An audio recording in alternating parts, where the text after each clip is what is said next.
Hello there. Welcome. It has been a hot minute since I have streamed on here, so you'll have to let me know if you can hear me okay. And I hope it's not going to start playing music that has vocals, because that will kind of defeat the purpose.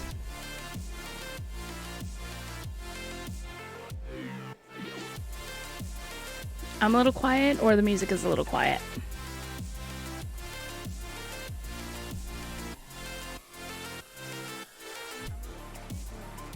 So I've got the microphone cranked pretty much all the way up, but I can turn the music down.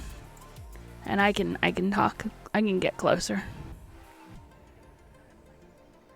Let me turn the gain on the microphone up. Let me see what that knob is.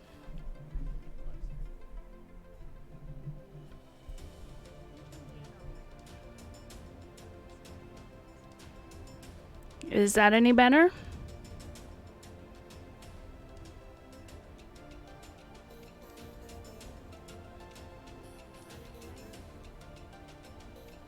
And I can turn the music down. Okay. So how are you? Like I said, it's been a hot minute. It's been a while.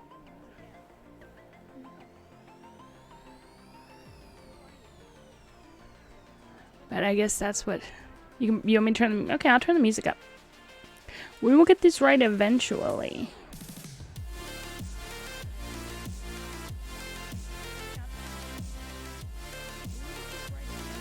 Oh, I'm sorry you were sick. Well, that sucks. At least you got to leave work. Which I guess is not a good thing if you don't have sick leave. Being sick sucks. You gotta take care of yourself.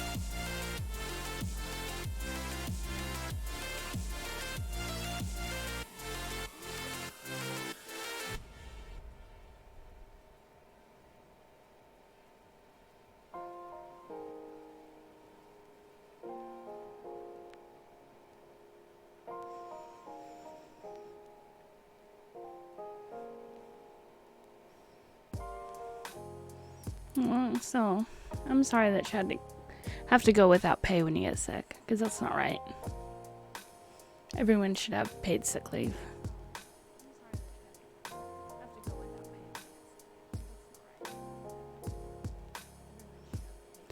Okay, what in the hell is going on that I am getting there? Getting an echo.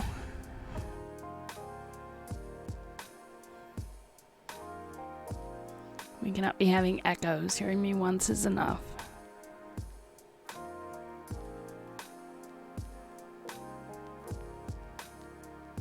So I've got a couple of choices for us for reading tonight. We have got some more of H.P. Lovecraft from The Thing on the Doorstep. And I've also got another book. But I think it is a much larger book.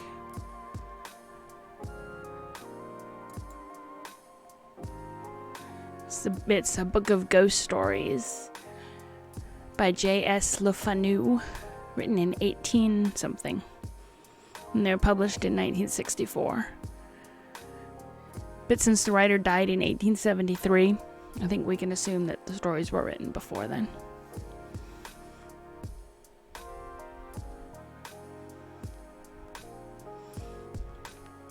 So do you want to hear some more Lovecraft, or do you want to hear some of this other person's stories? I will leave the choice to you.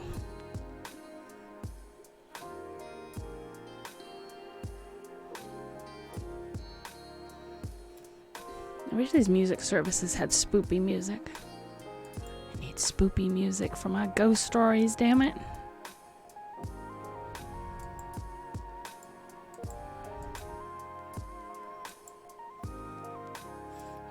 Horror's most celebrated racist. Alrighty, Lovecraft it is.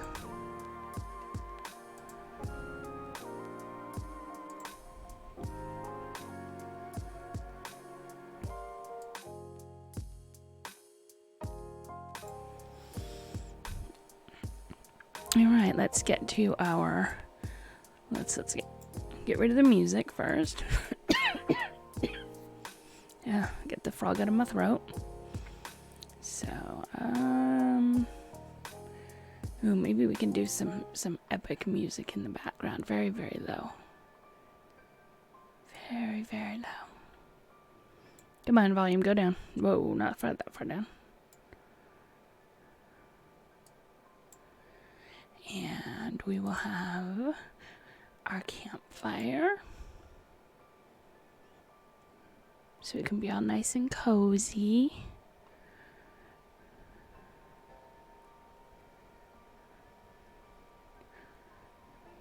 Why can't you draw? Is something wrong with the Wacom? Is it not connecting to your computer? Did you just discover you have no drawing talent? What's going on there?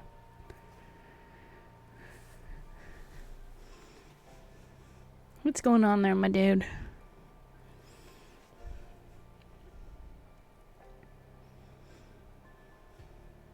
You just suck at art. You know what? Everyone sucks at art when they begin. I mean, let's be honest.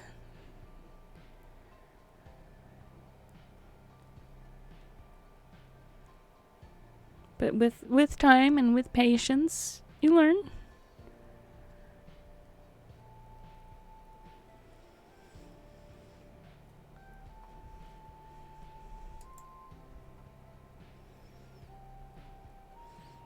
Yeah, I haven't used my Wacom tablet in so long that if I ever got another one, I don't know what I would do. Because I just got tired of it and unplugged it. Well, you know what? You've got 20 more years to learn and get better. Okay, the white ship we read last time. We read the temple. For some reason, it doesn't let me bookmark these books. We read the quest of... what's his name? We read the music one. Ooh, Under the Pyramids with Harry Houdini. I mean, if that is not a good spoopy book, or spoopy story anyway, because these are all short stories.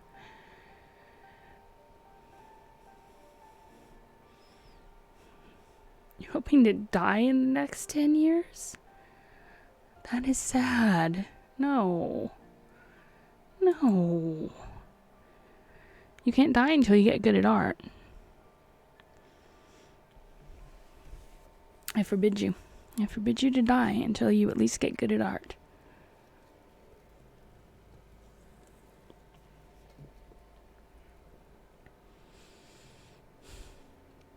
Also, I'm hot. I'm gonna turn my fan on.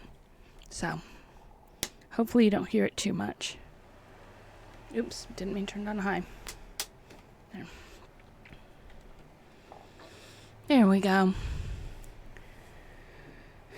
The cycle never ends. That is true.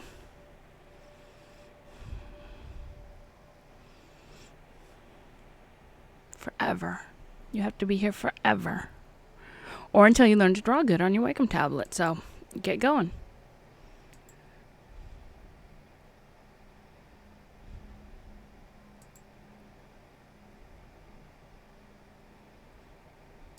Also, I'm hoping that I can find another movie that we can have the Mighty Bins in, because those old movies are awesome. And Bins is now part of every one of them, whether he is seen or not. Okay, I'm getting rid of the music. No music. Go away, music.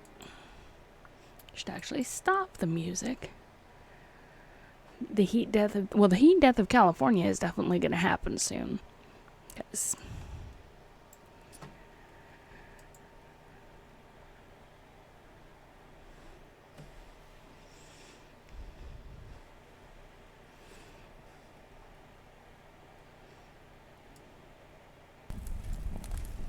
I mean, at least I think everyone's got their power back on now out here, but it's ridiculous. Well, we have no bins tonight, unfortunately. But we do have Harry Houdini, apparently, Under the Pyramids.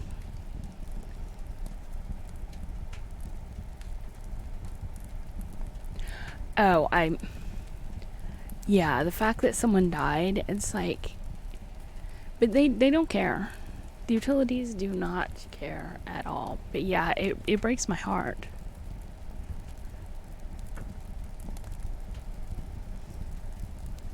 It really does, and especially since being here like in the midst of it, PG&E put out a map that supposedly said where people were in it or weren't in it, and you put in your address, but they weren't updating the map. And then the site, of course, crashed, so then people were having to rely on maps from other sources because companies had put their own maps together based on the data. And there were people, I have coworkers who were supposed to be outside of the outage. They weren't supposed to be affected. They lost their power. And there were people that thought, because PG&E made it sound like if your power did not go out between midnight and 12:30 a.m. on the first day, you would be in the second wave, which would go out at noon the next day. So people understandably thought, okay, if their power didn't go out by 12:30, they were okay. And I think that may be what happened with this guy, because they'd already moved him from his home to his daughter's home. So I don't know if the daughter was one of the ones that like was supposed to be outside the shut-off or was supposed to be in phase 2 of the shut-off. There was so much confusion. And it's bad enough when there's a natural disaster and we lose our power. But this was a planned outage and it was still absolute chaos.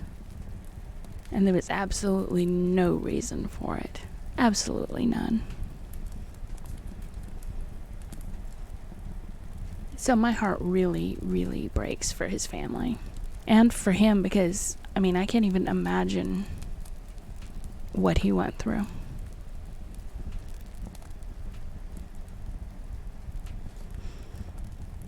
And I really wish that they would break PG&E up. And make, at least I'm lucky for my electricity. I have a municipal utility service who surprisingly enough doesn't have to shut off in high winds because they maintain their equipment because they are a non-profit.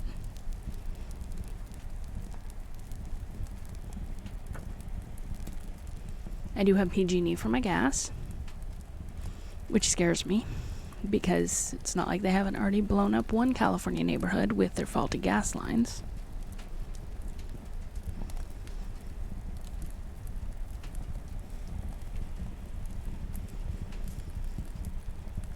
But then I work in another county, and where I work is also a municipal utility, but across the street from us is PG&E, so they had no power.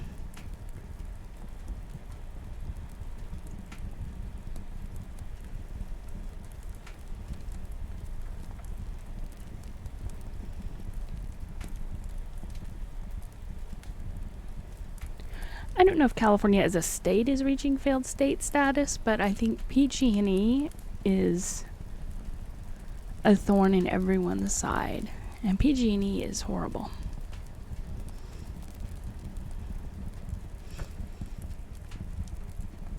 And I mean, they broke up Ma Bell all those years ago. They need to break up PG&E. Utility companies should not be for profit.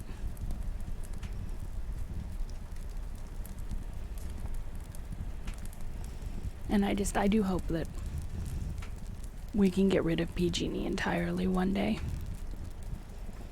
Because I do live in fear of them, like, blowing up the rest of the state.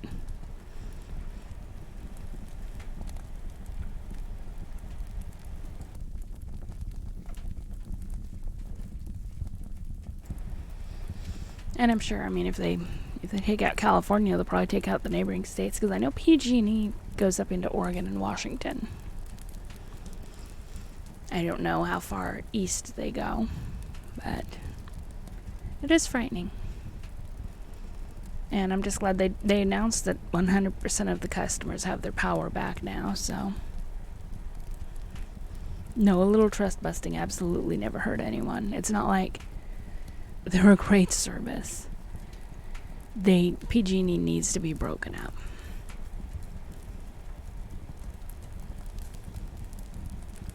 They're not in Nevada yet. They probably aren't. I know that their transmission lines run the state line, but I didn't know if they were actually bringing power into Nevada. Never let them into Nevada. Never. Ever, never, never. I mean, I don't think Cal Edison is any better in Southern California. But yeah, they need to break up the for-profit utility companies.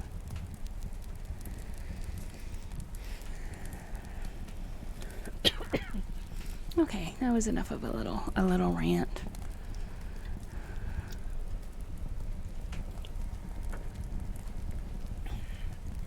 I shall begin with our story now.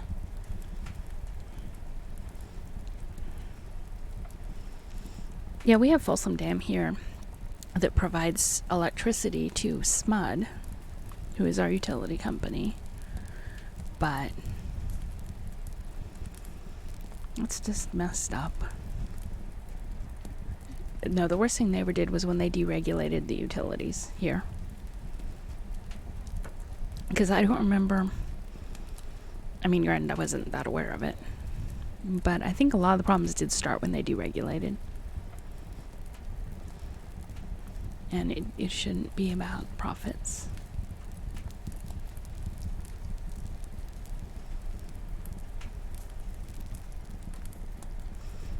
Alright, Under the Pyramids with Harry Houdini. This one sounds interesting. Can't wait to hear how Harry Houdini makes an entrance into this story. Mystery attracts mystery. Ever since the wide appearance of my name as a performer of unexplained feats, I have encountered strange narratives and events which my calling has led people to link with my interests and activities. Some of these have been trivial and irrelevant, some deeply dramatic and absorbing, some productive of weird and perilous experiences, and some involving me in extensive scientific and historical research. Many of these matters I have told and will continue to tell freely, but there is one of which I speak with great reluctance, and which I am now relating only after a session of grilling persuasion from the publishers of this magazine, who had heard vague rumors of it from other members of my family. The hitherto guarded secret pertains to my non-professional visit to Egypt 14 years ago, and has been avoided by me for several reasons. For one thing, I am averse to exploiting certain unmistakable actions and conditions obviously unknown to the myriad tourists who throng about the pyramids and apparently secreted with much diligence by the authorities in Cairo, who cannot be wholly ignorant of them. For another thing, I dislike to recount an incident in which my own fantastic imagination must have played so great a part. What I saw, or thought I saw, certainly did not take place, but it is rather to be viewed as a result of my then recent readings in Egyptology, and of the speculation anent this theme which my environment naturally prompted. These imaginative stimuli, magnified by the excitement of an actual event terrible enough in itself, undoubtedly gave rise to the culminating horror of that grotesque night so long past. In January 1910, I had finished a professional engagement in England and signed a contract for a tour of Australian theaters. A liberal time being allowed for the trip, I determined to make the most of it in the sort of travel which chiefly interests me. So, accompanied by my wife, I drifted pleasantly down the continent and embarked at Marseilles on the P&O steamer Malwa, bound for Port Said. From that point, I proposed to visit the principal historical localities of Lower Egypt before finally leaving for Australia. The voyage was an agreeable one, and enlivened by many of the amusing incidents which befall a magical performer away from his work. I had intended, for the sake of quiet travel, to keep my name a secret, but was goaded into betraying myself by a fellow magician whose anxiety to astound the passengers with ordinary tricks tempted me to duplicate and exceed his feats in a manner quite destructive of my incognito. I mention this because of its ultimate effect. An effect I should have foreseen before unmasking to a shipload of tourists about to scatter throughout the Nile Valley. What it did was to herald my identity wherever I subsequently went, and deprive my wife and me of all the placid inconspicuousness we had sought. Traveling to see curiosities, I was often forced to stand inspection as a sort of curiosity myself. We had come to Egypt in search of the picturesque and the mystically impressive, but found little enough when the ship edged up to Port Said and discharged its passengers in small boats. Low dunes of sand, bobbing buoys in shallow water, and a drearily European small town with nothing of interest save the great de Lesseps statue made us anxious to get on to something more worth our while. After some discussion, we decided to proceed at once to Cairo and the pyramids, later going to Alexandria for the Australian boat and for whatever Greco-Roman sights that ancient metropolis might present. The railway journey was tolerable enough, and consumed only 4 hours and a half. We saw much of the Suez Canal, whose route we followed as far as Ismailia, and later had a taste of old Egypt in our glimpse of the restored freshwater canal of the Middle Empire. Then at last we saw Cairo glimmering through the growing dusk, a twinkling constellation which became ablaze as we halted at the great Gare Centrale.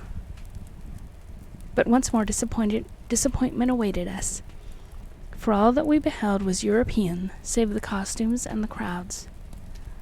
A prosaic subway led to a square teeming with carriages, taxicabs, and trolley cars, and gorgeous with electric lights shining on tall buildings, whilst the very theatre where I was vainly requested to play, and which I later attended as a spectator, had recently been renamed the American Cosmograph. We stopped at Shepherd's Hotel, reached in a taxi that sped along broad, smartly built-up streets, and amidst the perfect service of its restaurant, elevators, and generally Anglo-American luxuries, the mysterious East and immemorial past seemed very far away. The next day, however, precipitated us delightfully into the heart of the Arabian Nights atmosphere, and in the winding ways and exotic skyline of Cairo, the Baghdad of Harun al-Rashid seemed to live again. Guided by our Baedeker, we had struck east past the Ezbekiya Gardens along the Muski in quest of the native quarter, and were soon in the hands of a clamorous cicerone who, notwithstanding later developments, was assuredly a master at his trade. Not until afterward did I see that I should have applied at the hotel for a licensed guide. This man, a shaven, peculiarly hollow-voiced, and relatively clean fellow, who looked like a pharaoh and called himself Abdul Rais el-Drogman, appeared to have much power over others of his kind, though subsequently the police professed not to know him, and to suggest that Harain is merely a name for any person in authority, while Strogman is obviously no more than a clumsy modification of the word for a leader of tourist parties, Dragoman. Abdul led us among such wonders as we had before only read and dreamed of. Old Cairo is itself a storybook and a dream.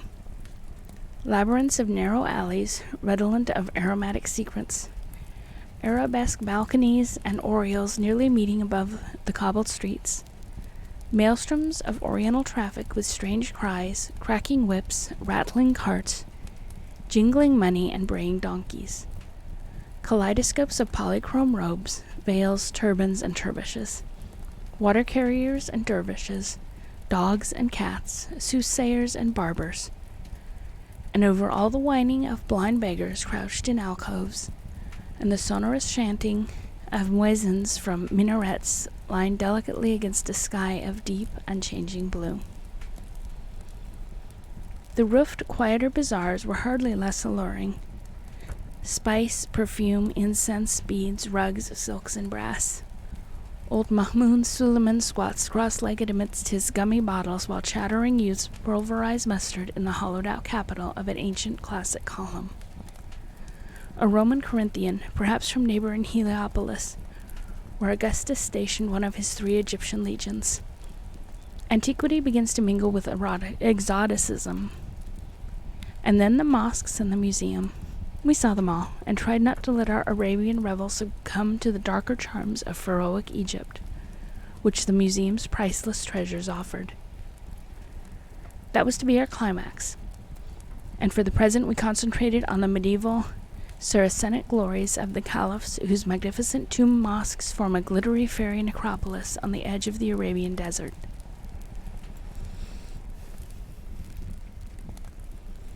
At length Abdul took us along the Sharia Muhammad Ali to the ancient mosque of Sultan Hassan and the tower-flanked Bab el-Azib. And I can't turn the page. Okay. I don't know what has just happened. Slight technical problem.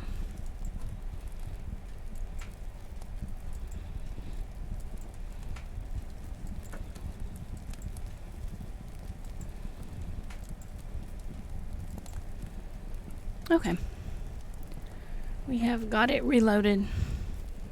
So, let us continue. At length Abdul took us along the Sharia Muhammad Ali to the ancient mosque of Sultan Hassan and the tower-flanked Bab el-Azib. Why do you keep doing that? Okay, I am having trouble with this stupid ebook.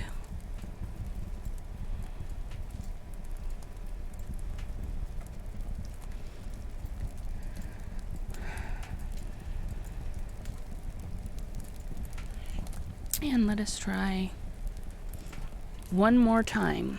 I will try one more time with this darned page. Houdini did cast a powerful bookmarking spell.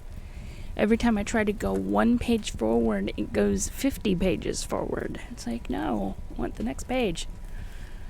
On page 55, I want page 56. Alright. Fingers crossed that this time it works.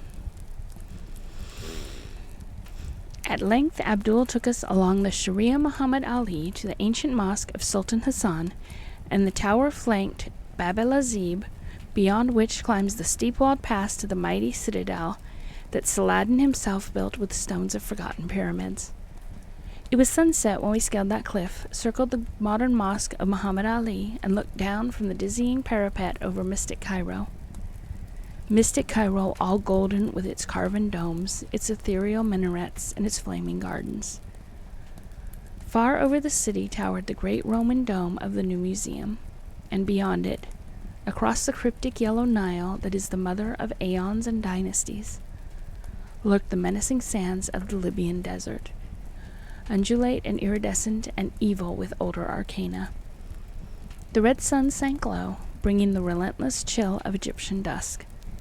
And as it stood poised on the world's rim like that ancient god of Heliopolis, Re-Harakti, the horizon sun, we saw silhouetted against its vermeil holocaust the black outlines of the pyramids of Giza. The Paleogean tombs there were hoary with 1,000 years when Tut-Ankh-Amen mounted his golden throne in distant Thebes. Then we must know that we were done with Sarsian Cairo, and that we must taste the deeper mysteries of primal Egypt, the black Chem of Re and Alman, Isis, and Osiris. The next morning we visited the pyramids, riding out in a Victoria across the great Nile Bridge with its bronze lions, the island of Gezira with its massive lebbeka trees, and the smaller English bridge to the western shore. Down the shore road we drove, between great rows of lebbeks, and past the great zoological gardens to the suburb of Giza, where a new bridge to Cairo proper has since been built. Then, turning inland along the Sharia el-Harim, we crossed a region of glassy canals and shabby native villages, till before us loomed the objects of our quest, cleaving the mists of dawn and forming inverted replicas in the roadside pools. 40 centuries, as Napoleon had told his campaigners there, indeed looked down upon us. The road now rose abruptly till we finally reached our place of transfer between the trolley station and the Mina House Hotel. Abdul Reis, who capably purchased our pyramid tickets, seemed to have an understanding with the crowding, yelling, and offensive Bedouins, who inhabited a squalid mud village some distance away, and pestiferously assailed every traveler, for he kept them very decently at bay and secured an excellent pair of camels for us, himself mounting a donkey and assigning the leadership of our animals to a group of men and boys more expensive than useful. The area to be traversed was so small that camels were hardly needed, but we did not regret adding to our experience this troublesome form of desert navigation.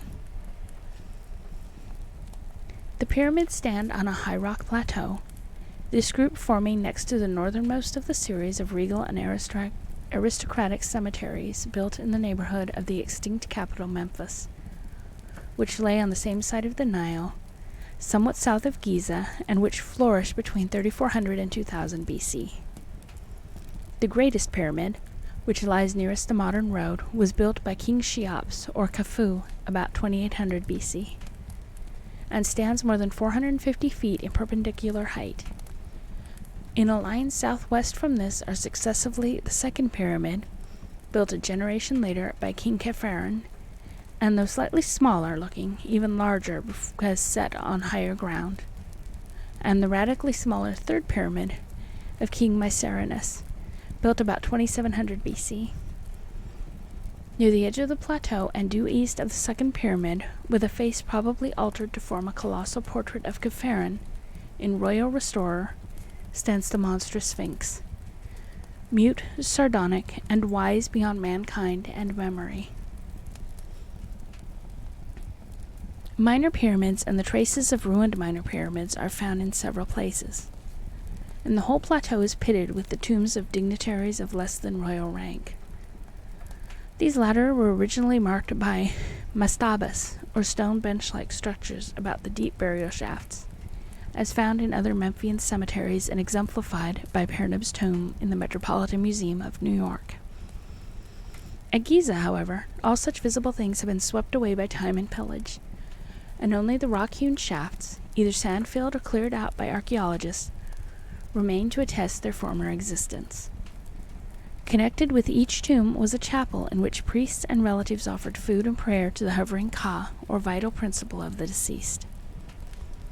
The small tombs have their chapels contained in their stone mastabas, or superstructures, but the mortuary chapel of the pyramid, where regal pharaohs lay, were separate temples, each to the east of its corresponding pyramid, and connected by a causeway to a massive gate chapel, or propylon, at the edge of the rock plateau. The gate chapel leading to the second pyramid, nearly buried in the drifting sands, yawns subterraneously southeast of the Sphinx. Persistent tradition dubs it the Temple of the Sphinx, and it may perhaps be rightly called such if the Sphinx indeed represents the second pyramid's builder, Khephren. There are unpleasant tales of the Sphinx before Khephren, but whatever its elder features were, the monarch replaced them with his own, that men might look at the colossus without fear. It was in the great gateway temple that the life-size diorite statue of Khephren, now in the Cairo Museum, was found, a statue before which I stood in awe when I beheld it. Whether the whole edifice is now excavated, I am not certain, but in 1910 most of it was below ground, with the entrance heavily barred at night. Germans were in charge of the work, and the war or other things may have stopped them.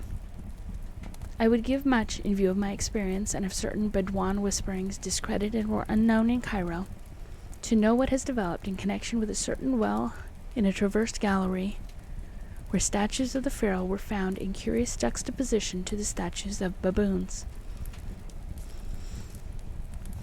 The road, as we traversed it on our camels that morning, curved sharply past the wooden police quarters, post office, drugstore, and shops on the left, and plunged south and east in a complete bend that scaled the rock plateau and brought us face to face with the desert under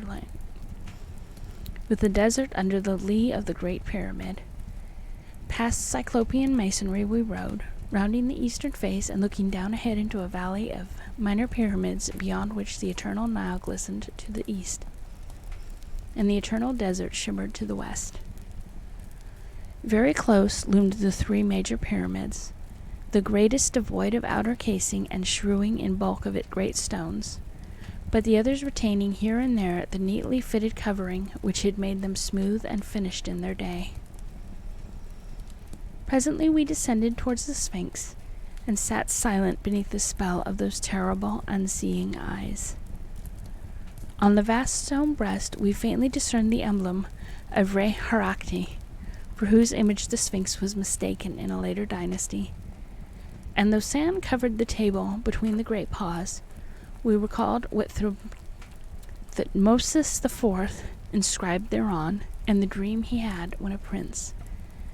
It was then that the smile of the Sphinx vaguely displeased us, and made us wonder about the legends of subterranean passages beneath the monstrous creature, leading down, down, to depths none might dare hint at. Depths connected with mysteries older than the dynastic Egypt we excavate, and having a sinister relation to the persistence of abnormal, animal-headed gods in the ancient Nilotic pantheon. Then, too, it was I asked myself an idle question, whose hideous significance was not to appear for many an hour. Other tourists now began to overtake us, and we moved on to the sand-choked temple of the Sphinx, 50 yards to the southeast, which I had previously mentioned as the great gate of the causeway to the second pyramid's mortuary chapel on the plateau. Most of it was still underground, and although we dismounted and descended through a modern passageway to an alabaster corridor and pillared hall, I felt that Abdul and the local German attendant had not shown us all there was to see. After this we made the conventional circuit of the pyramid plateau, examining the second pyramid and the peculiar ruins of its mortuary chapel to the east, the third pyramid and its miniature southern satellites and ruined eastern chapel, the rock tombs and the honeycombings of the 4th and 5th dynasties, and the famous Campbell's tomb, whose shadowy shaft sinks precipitously for 53 feet to a sinister sarcophagus which one of our camel drivers divested of the cumbering sand after a vestigious descent by rope. Crisis now assailed us from the Great Pyramid, where Bedouins were besieging a party of tourists with offers of guidance to the top, or of displays of speed in their performance of solitary trips up and down. 7 minutes is said to be the record for such an ascent and descent.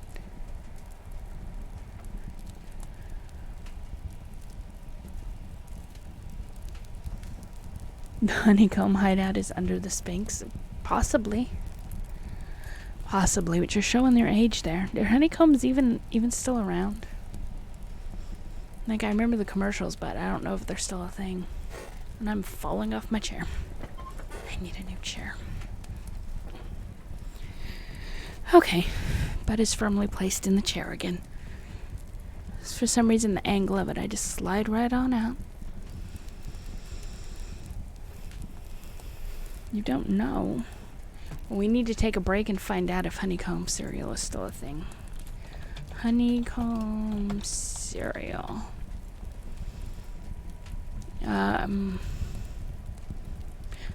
Apparently it is still a thing, because I'm seeing it still offered at Target and Walmart. And something called Kaka Shop, which I don't even want to know.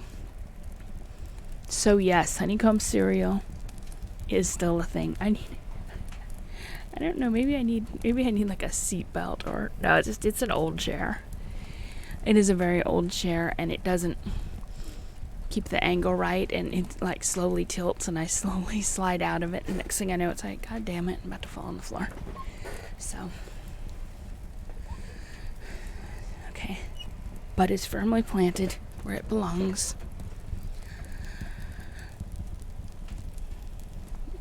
The hideout is still there. The honeycomb hideout is still there waiting.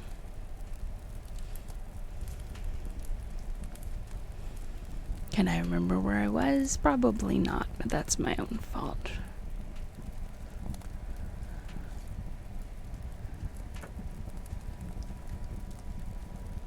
Alright, here we go.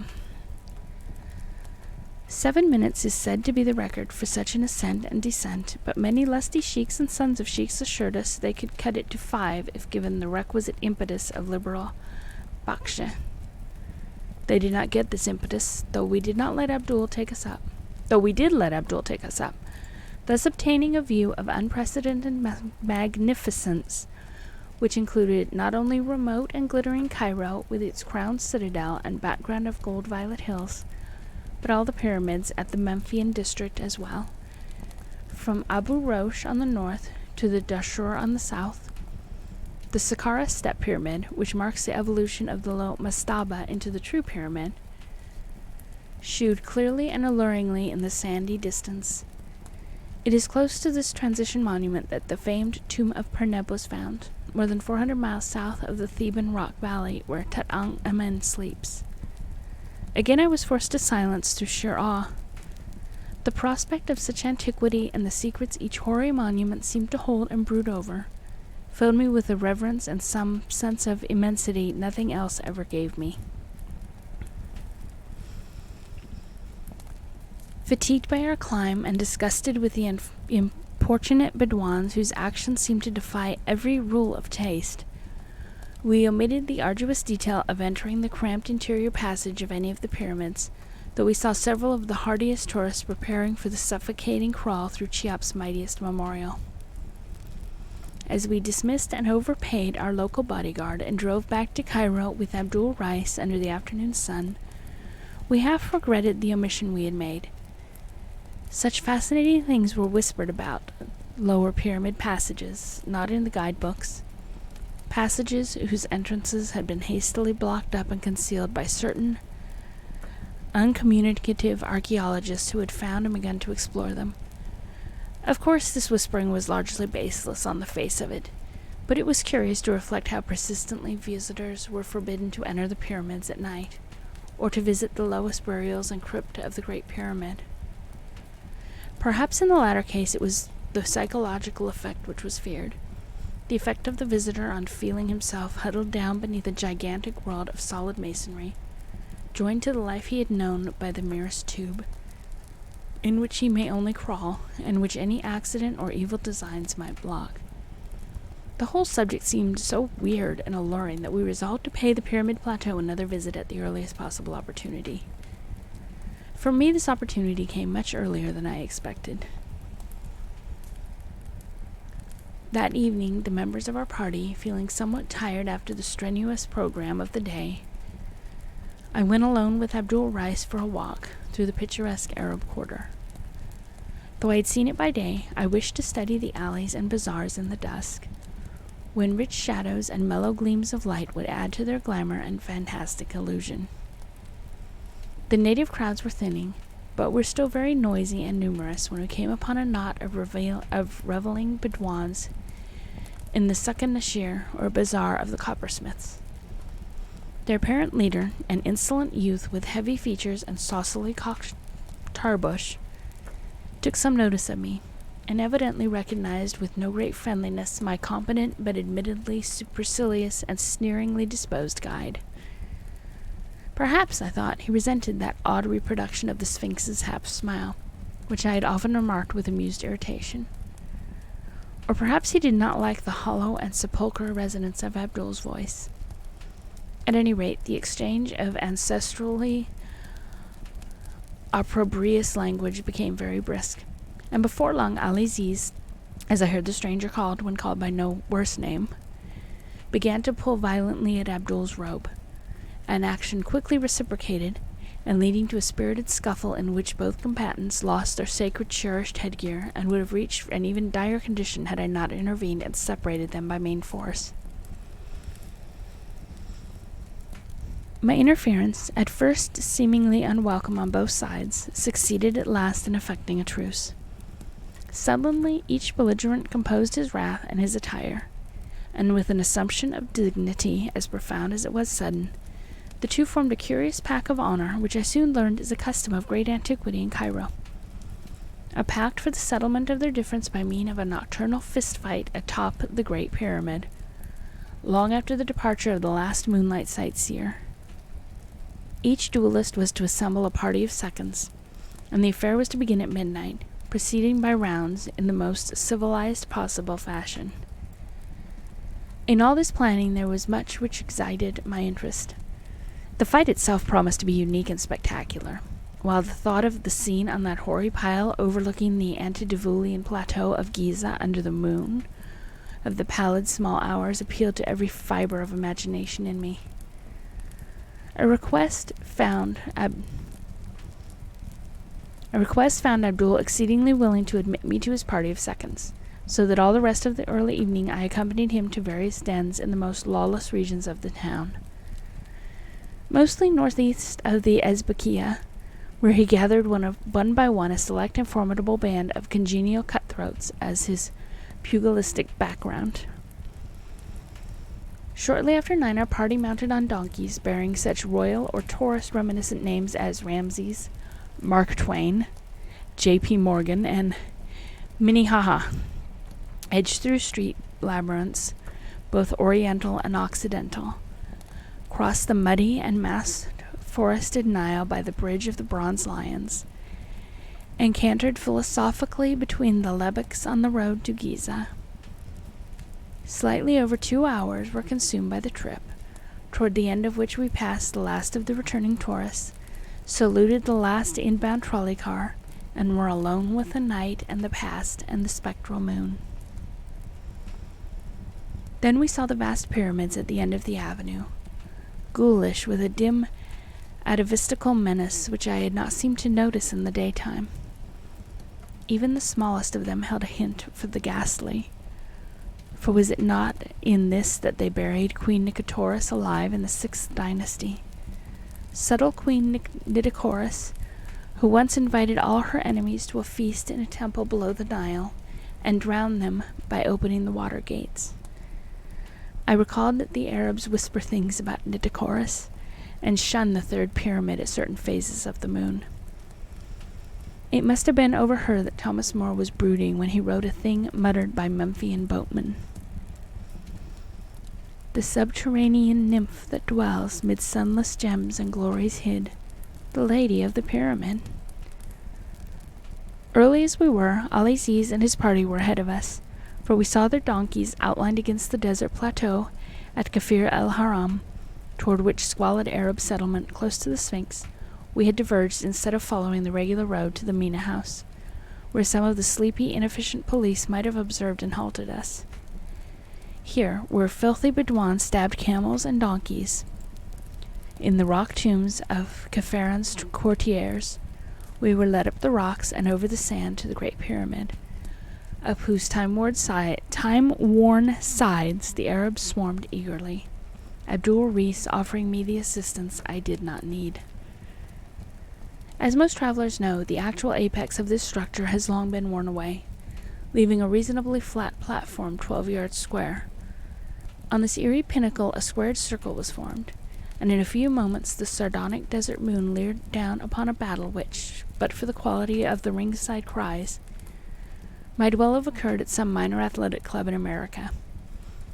As I watched it, I felt that some of our less desirable institutions were not lacking, for every blow, feint, and defense bespoke stalling, to my not inexperienced eye.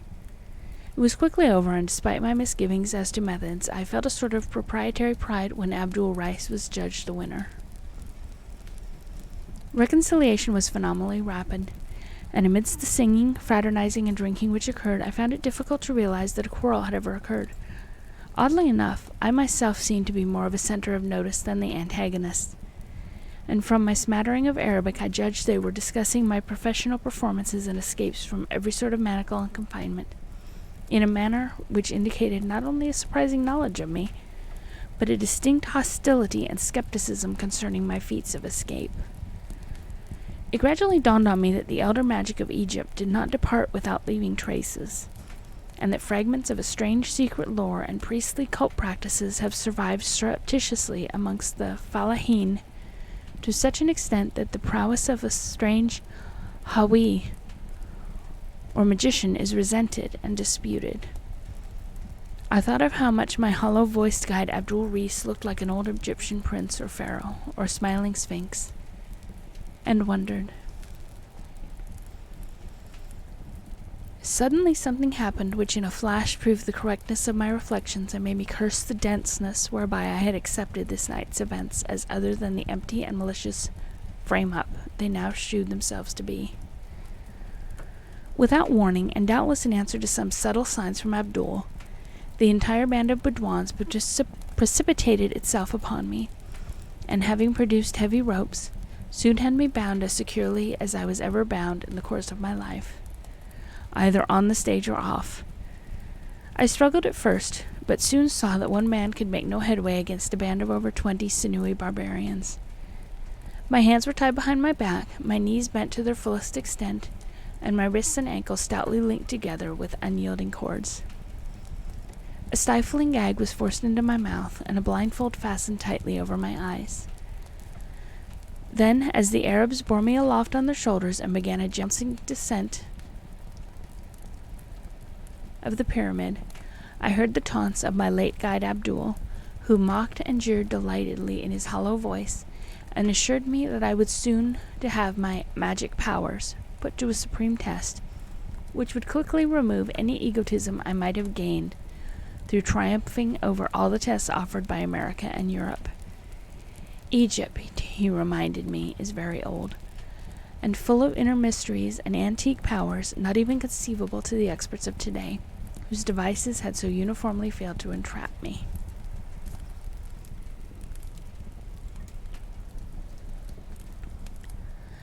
How far or in what direction I was carried, I cannot tell, for the circumstances were all against the formation of any accurate judgment. I know, however, that it could not have been a great distance, since my bearers at no point hastened beyond a wall, yet kept me aloft a surprisingly short time. It is this perplexing brevity which makes me feel almost like shuddering whenever I think of Giza and its plateau, for one is oppressed by hints of the closeness to everyday tourist routes of what existed then and must exist still. The evil abnormality I speak of did not become manifest at first. Setting me down on a surface which I recognized as sand rather than rock, my captors passed a rope around my chest and dragged me a few feet to a ragged opening in the ground, into which they presently lowered me with much rough handling. For apparent aeons I bumped against the stony, irregular sides of a narrow-hewn well, which I took to be one of the numerous burial shafts of the plateau, until the prodigious, almost incredible depth of it robbed me of all basis of conjecture. The horror of the experience deepened with every dragging second. That any descent through a sheer solid rock could be so vast without reaching the core of the planet itself, or that any rope made by man could be so long as to dangle me in these unholy and seemingly fathomless profundities of nether earth, were beliefs of such grotesqueness that it was easier to doubt my agitated senses than to accept them. Even now I am uncertain, for I know how deceitful the sense of time becomes when one or more of the usual perceptions or conditions of life is removed or distorted. But I am quite sure that I preserved a logical consciousness that far, that at least I did not add any full-grown phantoms of imagination to a picture hideous enough in its reality, and explicable by a type of cerebral illusion vastly short of actual hallucination. All this was not the cause of my first bit of fainting. The shocking ordeal was cumulative, and the beginning of the latter terrors was a very perceptible increase in my rate of descent. They were paying out that infinitely long rope very swiftly now, and I scraped cruelly against the rough and constricted sides of the shaft as I shot madly downward. My clothing was in tatters, and I felt the trickle of blood all over, even above the mounting and excruciating pain. My nostrils, too, were assailed by a scarcely definable menace, a creeping odor of damp and staleness curiously unlike anything I had ever smelt before, and having faint overtones of spice and incense that lent an element of mockery. Then the mental cataclysm came. It was horrible, hideous beyond all articulate description, because it was all of the soul, with nothing of detail to describe. It was the ecstasy of nightmare and the summation of the fiendish. The suddenness of it was apocalyptic and demonic. One moment I was plunging agonizingly down that narrow well of million-toothed torture, yet the next moment I was soaring on bat wings in the gulfs of hell.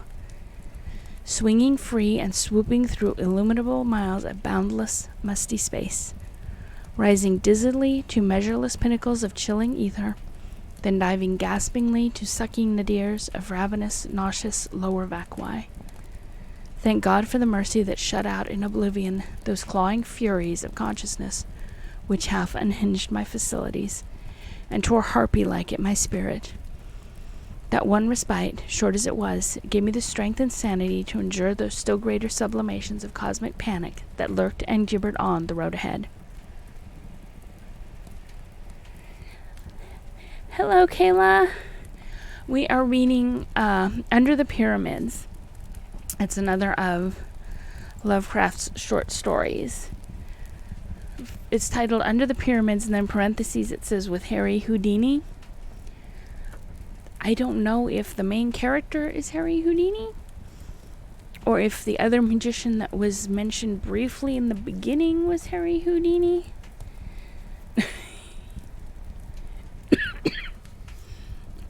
Edibles make everything better.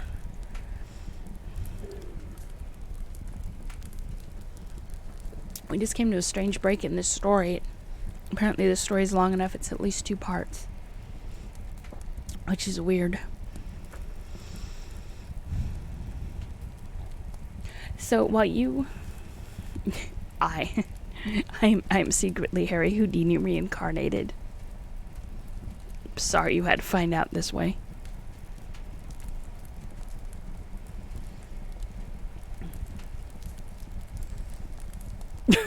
That is an interesting take on this.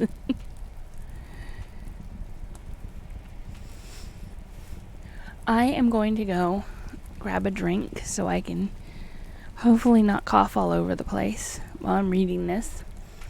I'm going to try something new because affiliates now get paid for ads.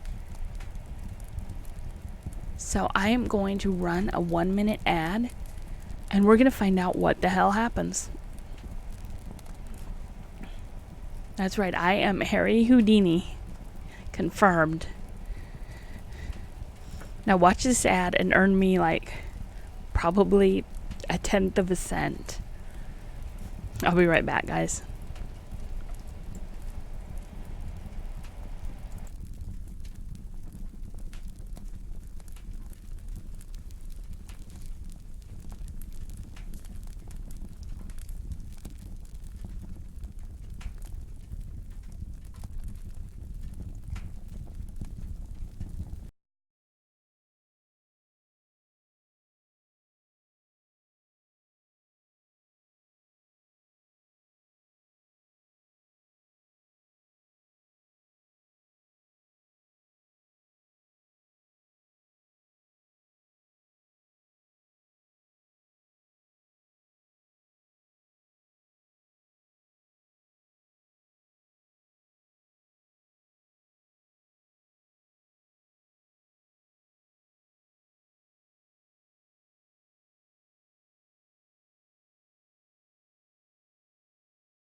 Alright, my dears, I have returned.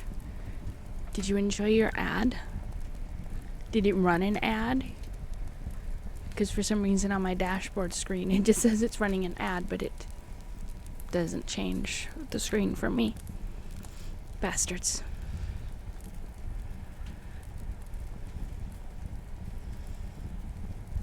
Surprisingly enough, when I go to Walmart, I also go straight to liquor and fat burners.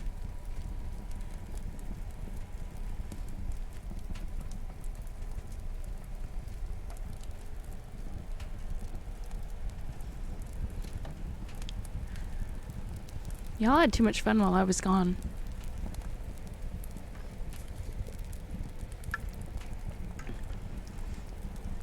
Okay, well, be careful out there getting your snacks.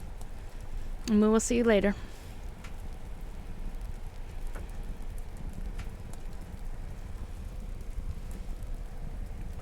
I do too. I want snacks. But I am streaming. I cannot leave and get snacks.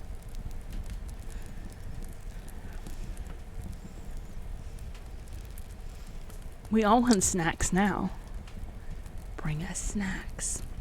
We demand the snacks.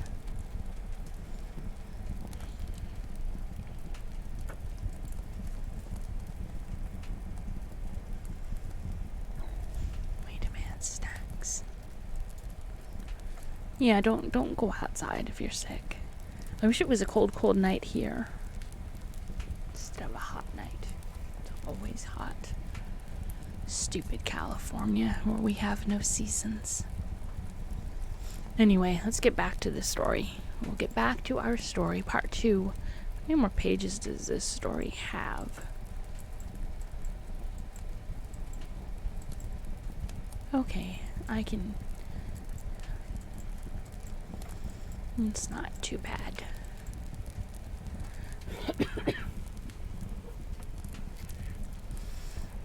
Oh no, we don't have heat. I mean, I heat my waterbed with an electric blanket because the heater in it went out, but... Oh no. Oh no. I have to send you the little heated throw now. You have to be warm. Everyone should be warm and cozy in the winter.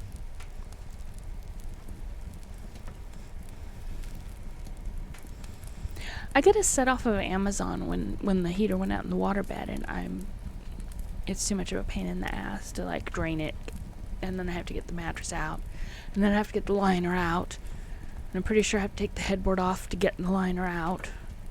So I discovered an electric blanket, but it's a set. It's an electric blanket and a separate heated throw, which I've never used. Which is sad, because the heated throw would probably be nice. I should take it to work, because I freeze at work.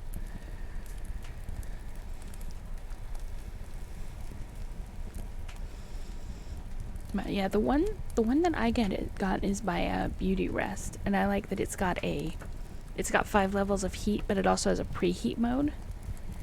So I can put it on preheat, and preheat mode lasts for an hour, and it just heats my whole bed up. The bad side is I have to schedule when I go to bed when the weather's cold, but that's a pretty good blanket.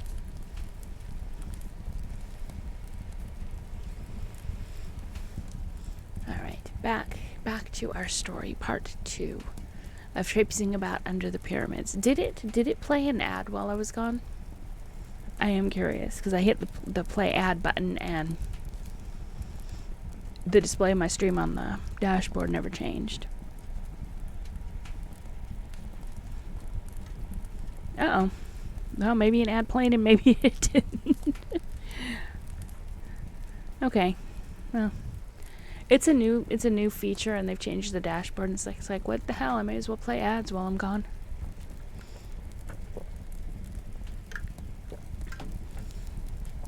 I don't think ad block works on Twitch. Supposedly it doesn't. Mine don't anyway. But I don't care. Like I said, if you watch that ad, I might have earned like 1/10 of a cent. Okay. Gotta get my ass back in place on the chair so I don't slide out. Alright, the ass is positioned. I have drink. I found where I need to pick up on the story. This is a production. This is way too much work just to read a book. This damn chair. The damn everything. The damn everything. Okay, I am done complaining.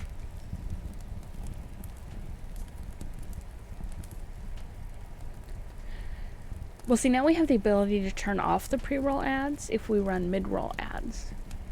So, like, if we run ads during the stream, then it doesn't show pre-stream ads. So, I don't know. I didn't understand any of it. They gave me a new dashboard. I click buttons to see what the hell happens. And that's about it. I'm not going to run another ad just to find out what it does. Alright, part 2. Wait, I need a drink first. Alright. Part 2. Also, this is about the time that my drivers usually crash, so if the stream goes offline, I will be back online. Maybe it won't crash on me this time. We can always hope. On with the story. It was very gradually that I regained my senses after that eldritch flight through Stygian space. The process was infinitely painful, and colored by fantastic dreams in which my bound and gagged condition found singular embodiment. The precise nature of these dreams was very clear while I was experiencing them, but became blurred in my recollection almost immediately afterward, and was soon reduced to the merest outline by the terrible events, real or imaginary, which followed. I dreamed that I was in the grasp of a great and horrible paw, a yellow, hairy, 5-clawed paw which had reached out to the earth to crush and engulf me. And when I stopped to reflect what the paw was, it seemed to me that it was Egypt. In the dream, I looked back at the events of the preceding weeks, and saw myself lured and enmeshed, little by little, subtly and insidiously, by some hellish school spirit of the elder Nile sorcery. Some spirit that was in Egypt before ever man was, and that will be when man is no more. I saw the horror and unwholesome antiquity of Egypt, and the grisly alliance it has always had with the tombs and temples of the dead. I saw phantom processions of priests with the heads of bulls, falcons, cats, and ibis, phantom processions marching interminably through subterranean labyrinths and avenues of titanic Popalea, beside which a man is as a fly, and offering unnameable sacrifices to indescribable gods. Stone colossi marched in endless night and drove herds of grinning androsphinxes down to the shores of imitable stagnant rivers of pitch. And behind it all I saw the ineffable malignity of primordial necromancy, black and amorphous, and fumbling greedily after me in the darkness to choke out the spirit that had dared to mock it by emulation. In my sleeping brain there took shape a melodrama of sinister hatred and pursuit, and I saw the black soul of Egypt signaling me out and calling me in inaudible whispers, calling and luring me, leading me on with the glimmer and glamour of a Saracenic surface, but ever pulling me down to the age-mad catacombs and horrors of its dead and abysmal pharaonic heart. Then the dream faces took on human resemblances, and I saw my guide, Abdul Rees, in the robes of a king, with the sneer of the Sphinx on his features. And I knew that those features were the features of Khephren the Great, who raised the second pyramid, carved over the Sphinx's face in the likeness of his own, and built that titanic gateway temple whose myriad corridors the archaeologists think they have dug out of the cryptical sand and the uninformative rock. And I looked at the long, lean, rigid hand of Khephren, the long, lean, rigid hand as I had seen it on the diorite statue in the Cairo Museum, the statue they had found in the terrible gateway temple, and wondered that I had not shrieked when I saw it on Abdul Rees. That hand, it was hideously cold, and it was crushing me. It was the cold and cramping of the sarcophagus, the chill and constriction of unremembered Egypt. It was knighted necropolitan Egypt itself, that yellow paw, and they whisper such things of Catharin. But at this juncture I began to wake, or at least I assume a conscious condition less completely that of sleep than the one just preceding. I recalled the fight atop the pyramid, the treacherous Bedouins and their attack, my frightful descent by rope through endless rock depths, and my mad swinging and plunging in a chill void redolent of aromatic putrescence. I received that I now lay on a damp rock floor, and that my bonds were still binding me, were still biting into me with unloosened force. It was very cold, and I seemed to detect a fair current of noisome air sweeping across me. The cuts and bruises I had received from the jagged sides of the rock shaft were paining me woefully, their soreness enhanced to a stinging or burning acuteness by some pungent quality in the faint draught, and the mere act of rolling over was enough to set my whole frame throbbing with untold agony.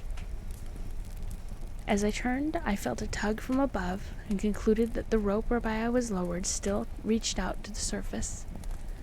Whether or not the Arabs still held it, I had no idea, nor had I any idea how far within the earth I was.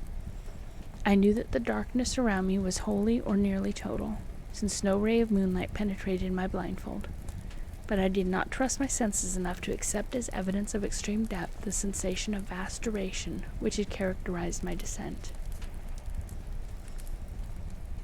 Knowing at least that I was in a space of considerable extent reached from the surface directly above by an opening in the rock, I doubtfully conjectured that my prison was perhaps the burial gateway chapel of old Catharin, the temple of the Sphinx, perhaps some inner corridor, which the guides had not shown me during my morning visit, and from which I might easily escape if I could find my way to the barred entrance. It would be a labyrinth wandering, but no worse than others out of which I had in my past found my way. The first step was to get free of my bonds, gag, and blindfold, and this I knew would be no great task, since subtler experts than these Arabs had tried every known species of fetter upon me during my long and varied career as an exponent of escape, yet had never succeeded in defeating my methods. Then it occurred to me that the Arabs might be ready to meet and attack me at the entrance upon any evidence of my probable escape from the binding cords, as would be furnished by any decided agitation of the rope which they probably held. This, of course, was taking for granted that my place of confinement was indeed Catharin's temple of the Sphinx. The direct opening in the roof, wherein it might lurk, could not be beyond easy reach of the ordinary modern entrance near the Sphinx, if in truth it were any great distance at all on the surface, since the total area known to visitors is not at all enormous. I had not noticed any such opening during my daytime pilgrimage, but knew that these things are easily overlooked amidst the drifting sands. Thinking these matters over as I lay bent and bound on the rock floor, I nearly forgot the horrors of the abysmal descent and cavernous swinging which had so lately reduced me to a coma. My present thought was only to outwit the Arabs, and I accordingly determined to work myself free as quickly as possible, avoiding any tug on the descending line which might betray an effective or even problematic attack at freedom. This, however, was more easily determined than effected. A few preliminary trials made it clear that little could be accomplished without considerable motion, and it did not surprise me when, after one especially energetic struggle, I began to feel the coils of falling rope as they piled up upon me and about me. Obviously, I thought, the Bedouins had felt my movements and released their end of the rope, hastening no doubt to the temple's true entrance to lie murderously in wait for me. The prospect was not pleasing, but I had faced worse in my time without flinching, and would not flinch now. At present, I must first of all free myself of bonds, then trust to ingenuity to escape from the temple unharmed. It is curious how implicitly I had come to believe myself in the old temple of Catharin beside the Sphinx, only a short distance below the ground. That belief was shattered, and every pristine apprehension of preternatural depths and daemonic mystery revised, by a circumstance which grew in horror and significance even as I formulated my philosophical plan. I have said that the falling rope was piling up about and upon me.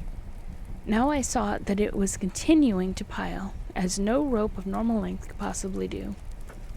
It gained in momentum and became an avalanche of hemp, accumulating mountainously on the floor, and half burying me beneath its swiftly multiplying coils.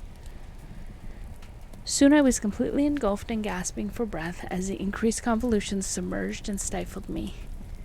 My senses tottered again, and I vainly tried to fight off a menace desperate and ineluctable. It was not merely that I was tortured beyond human endurance, not merely that life and breath seemed to be crushed slowly out of me. It was the knowledge of what those unnatural lengths of rope implied, and the consciousness of what unknown and incalculable gulfs of inner earth must at this moment be surrounding me. My endless descent and swinging flight through goblin space, then, must have been real, and even now I must be lying helpless in some nameless cavern at the core of the planet.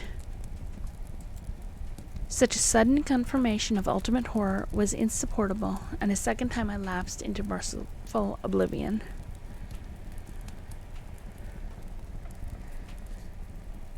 When I say oblivion, I do not imply that I was free from dreams. On the contrary, my absence from the conscious world was marked by visions of the most unutterable hideousness. God, if only I had not read so much Egyptology before coming to this land, which is the fountain of all darkness and terror.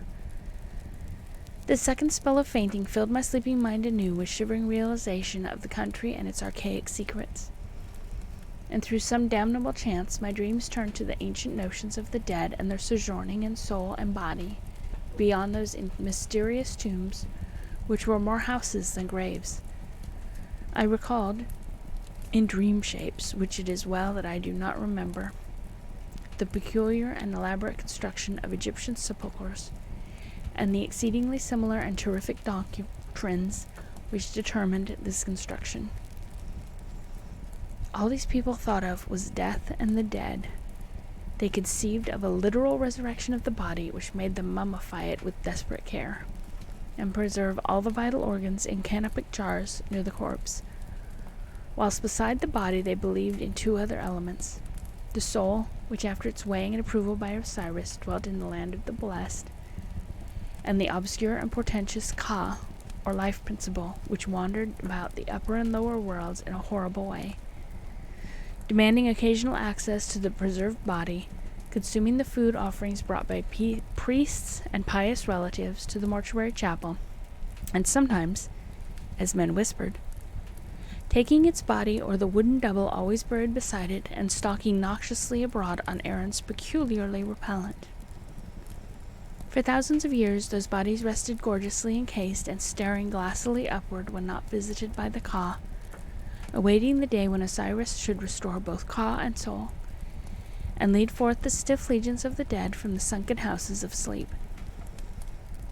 It was to have been a glorious rebirth, but not all souls were approved, nor were all tombs inviolate, so that certain grotesque mistakes and fiendish abnormalities were to be looked for. Even today the Arabs murmur of unsanctified convocations and unwholesome worship in forgotten nether abyss, which only winged invisible Kas and soulless mummies may visit and return unscathed. Perhaps the most luringly blood-congealing legends are those which relate to certain perverse products of decadent priestcraft. Composite mummies made by the artificial union of human trunks and limbs with the heads of animals in imitation of the elder gods.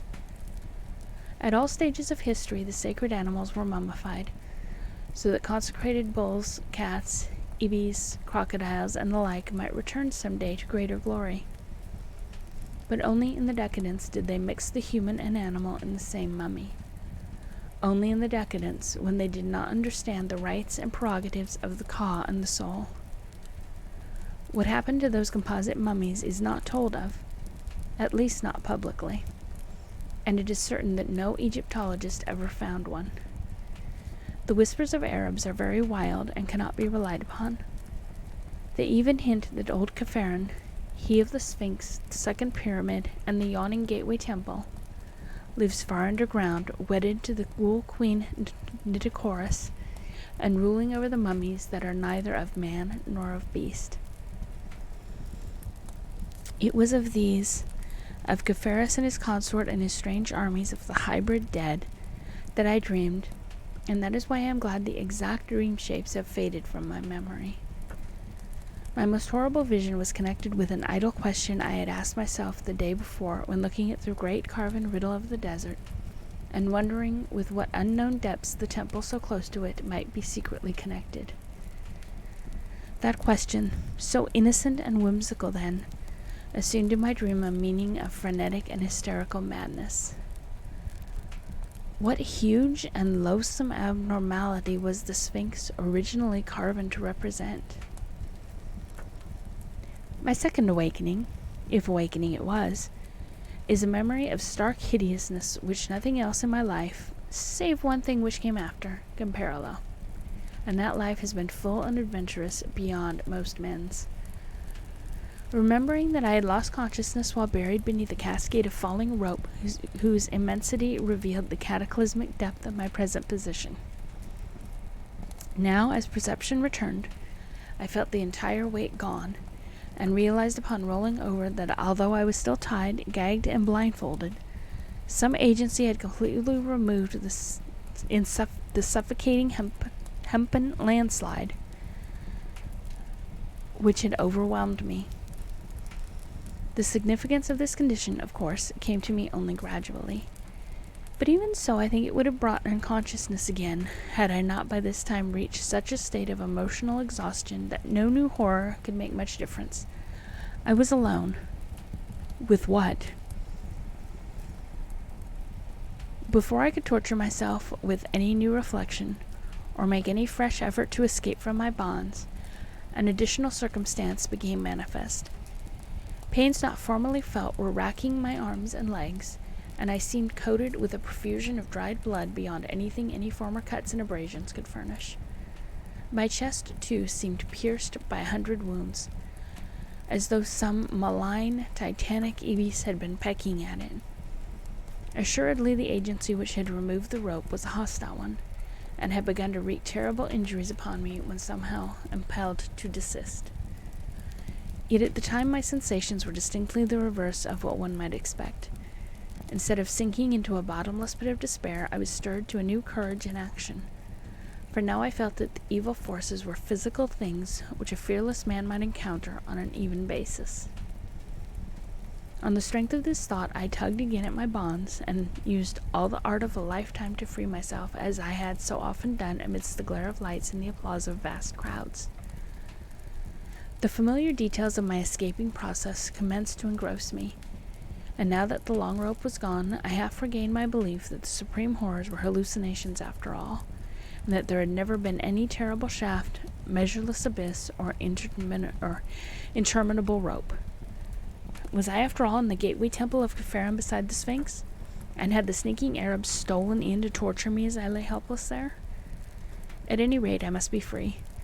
Let me stand up unbound, ungagged, and with eyes open to catch any glimmer of light which might come trickling from any source, and I could actually delight in the combat against evil and treacherous foes. How long I took in shaking off my encumbrances I cannot tell.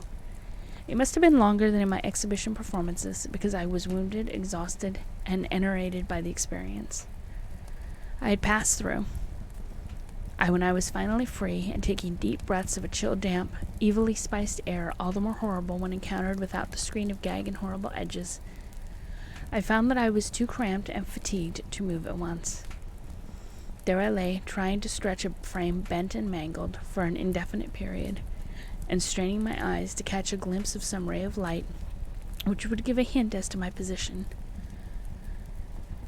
By degrees my strength and flexibility returned, but my eyes beheld nothing. As I staggered to my feet, I peered diligently in every direction, yet met only an ebony blackness as great as that I had known when blindfolded. I tried my legs, blood encrusted beneath my shredded trousers, and found that I could walk, yet could not decide in what direction to go. Obviously, I ought not to walk at random, and perhaps retreat directly from the entrance I sought, so I paused to note the direction of the cold, fetid, natron-scented air current, which I had never ceased to feel. Accepting the point of its source as the possible entrance to the abyss, I strove to keep track of this landmark and to walk consistently towards it. I had had a matchbox with me, and even a small electric flashlight, but of course the pockets of my tossed and tattered clothing were long since emptied of all heavy articles. As I walked cautiously in the blackness, the draught grew stronger and more offensive, till at length I could regard it as nothing less than a tangible stream of detestable vapor pouring out of some aperture like the smoke of the genie from the fisherman's jar in the Eastern tale. The East, Egypt. Truly this dark cradle of civilization was ever the wellspring of horrors and marvels unspeakable. The more I reflected on the nature of this cavern, wind, the greater my sense of disquiet became, for although despite its odor I had sought its source as at least an indirect clue to the outer world, I now saw plainly that this foul emanation could have no admixture or connection whatsoever with the clean air of the Libyan desert, but must be essentially a thing vomited from sinister gulfs still lower down. I had then been walking in the wrong direction. After a moment's reflection, I decided not to retrace my steps. Away from the draught, I would have no landmarks, for the roughly level rock floor was devoid of distinctive configurations. If, however, I followed up the strange current, I would undoubtedly arrive at an aperture of some sort, from whose gate I could perhaps work round the walls to the opposite side of this cyclopean and otherwise unnavigable hall. That I might fail, I well realized, I saw that this was no part of Khepharen's gateway temple, which tourists know, and it struck me that this particular hall might be unknown even to archaeologists, and merely stumbled upon by the inquisitive and malignant Arabs who had imprisoned me. If so, was there any present gate of escape to the known parts or to the outer air? What evidence, indeed, did I now possess that this was the gateway temple at all? For a moment all my wildest speculations rushed back upon me, and I thought of that vivid melange of impressions: descent, suspension in space, the rope, my wounds, and the dreams that were frankly dreams. Was this the end of life for me? Or indeed, would it be merciful if this moment were to end? I could answer none of my own questions, but merely kept on till fate for a third time reduced me to oblivion. This time there were no dreams, for the suddenness of the incident shocked me out of all thought, either conscious or subconscious. Tripping on an unexpected descending step at a point where the offensive draught became strong enough to offer an actual physical resistance, I was precipitated headlong down a black flight of huge stone stairs into the gulf of hideousness unrelieved. That I ever breathed again is a tribute to the inherent vitality of the healthy human organism. Often I look back to that night and feel a touch of actual humor in those repeated lapses of consciousness, lapses whose succession reminded me at the time of nothing more than the crude cinema melodrama of that period. Of course, it is possible that the repeated lapses never occurred, and that all the features of that underground nightmare were merely the dreams of one long coma, which began with the shock of my descent into the abyss and ended with the healing balm of the outer air and the rising sun, which found me stretched on the sands of Giza before the sardonic and dawn-flushed face of the great Sphinx. I prefer to believe this latter explanation as much as I can. Hence was glad when the police told me that the barrier to Khepharen's gateway temple had been found unfastened, and that a sizable rift to the surface did actually exist in one corner of the still-buried part. I was glad, too, when the doctors pronounced my wounds only those to be expected from my seizure, blindfolding, lowering, struggling with bonds, falling some distance, perhaps into a depression in the temple's inner gallery, dragging myself to the outer barrier and escaping from it, and experiences like that. A very soothing diagnosis. And yet I know that there must be more than appears on the surface. That extreme descent is too vivid a memory to be dismissed. And it is odd that no one has ever been able to find a man answering the description of my guide, Abdul Rais el Drogman, the tomb-throated guide who looked and smiled like King Khephren. I have digressed from my connective narrative, perhaps in the vain hope of evading the telling of that final incident. That incident which of all is most certainly an hallucination. But I promise to relate it, and do not break promises. When I recovered, or seemed to recover, my senses after that fall down the black stone stairs, I was quite as alone and in darkness as before. The windy stench, bad enough before, was now fiendish, yet I had acquired enough familiarity by this time to bear it stoically. Dazedly, I began to crawl away from the place whence the putrid wind came, and with my bleeding hands felt the colossal blocks of mighty pavement. Once my head struck against a hard object, and when I felt of it I learned that it was the base of a column of unbelievable immensity, whose surface was covered with gigantic chiseled hieroglyphs very perceptible to my touch. Crawling on, I encountered other Titan columns at incomprehensible distances apart, when suddenly my attention was captured by the realization of something which must have been impinging on my subconscious hearing long before the conscious sense was aware of it. From some still lower chasm in earth's bowels were proceeding certain sounds, measured and definite, and like nothing I had ever heard before. That they were very ancient and distinctly ceremonial, I felt almost intuitively, and much reading in Egyptology led me to associate them with the flute, the sambuc, the sistrum, and the tympanium. In their rhythmic piping, droning, rattling, and beating, I felt an element of terror beyond all the known terrors of earth. A terror particularly disassociated from personal fear, and taking the form of a sort of objective pity for our planet, that it should hold within its depths such horrors as must lie beyond these Egyptianic cacophonies. The sounds increased in volume, and I felt that they were approaching.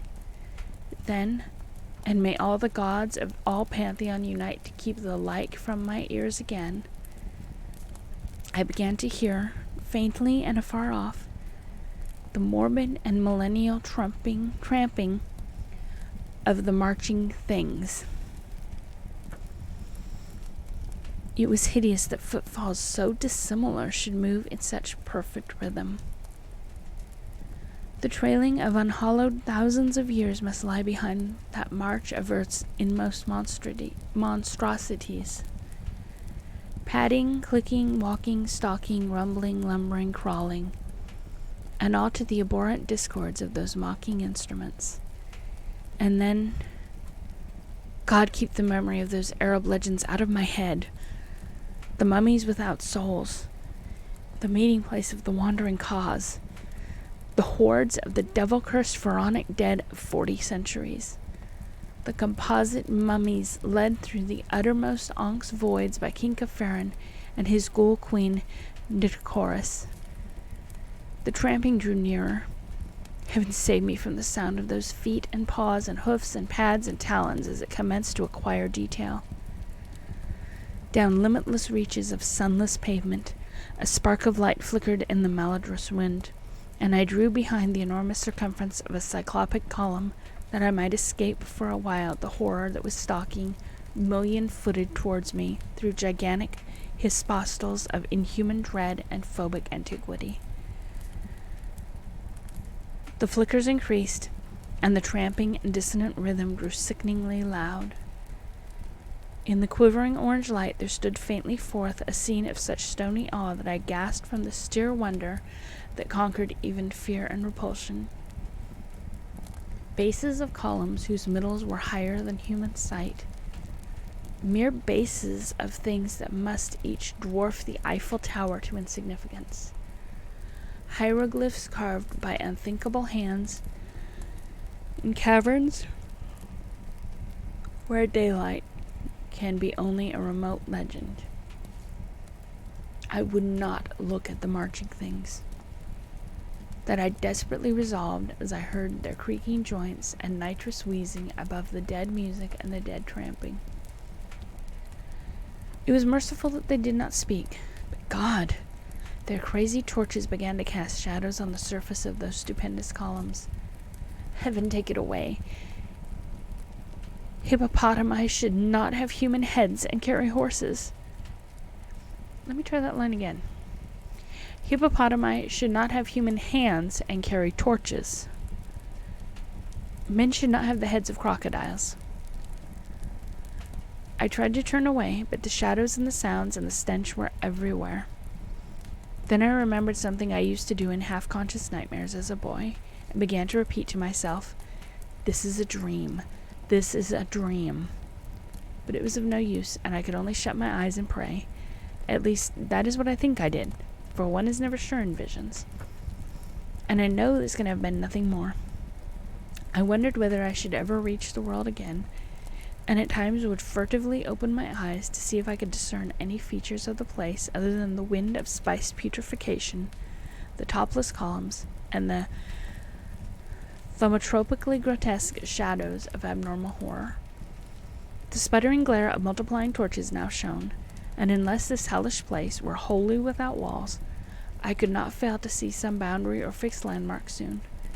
But I had to shut my eyes again when I realized how many of the things were assembling, and when I glimpsed a certain object walking solemnly and steadily, without any body above the waist.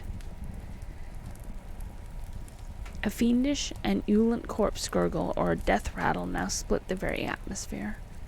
The carnal atmosphere poisonous with naphtha and bitumen blast, in one concerted chorus from the ghoulish legion of hybrid blasphemies.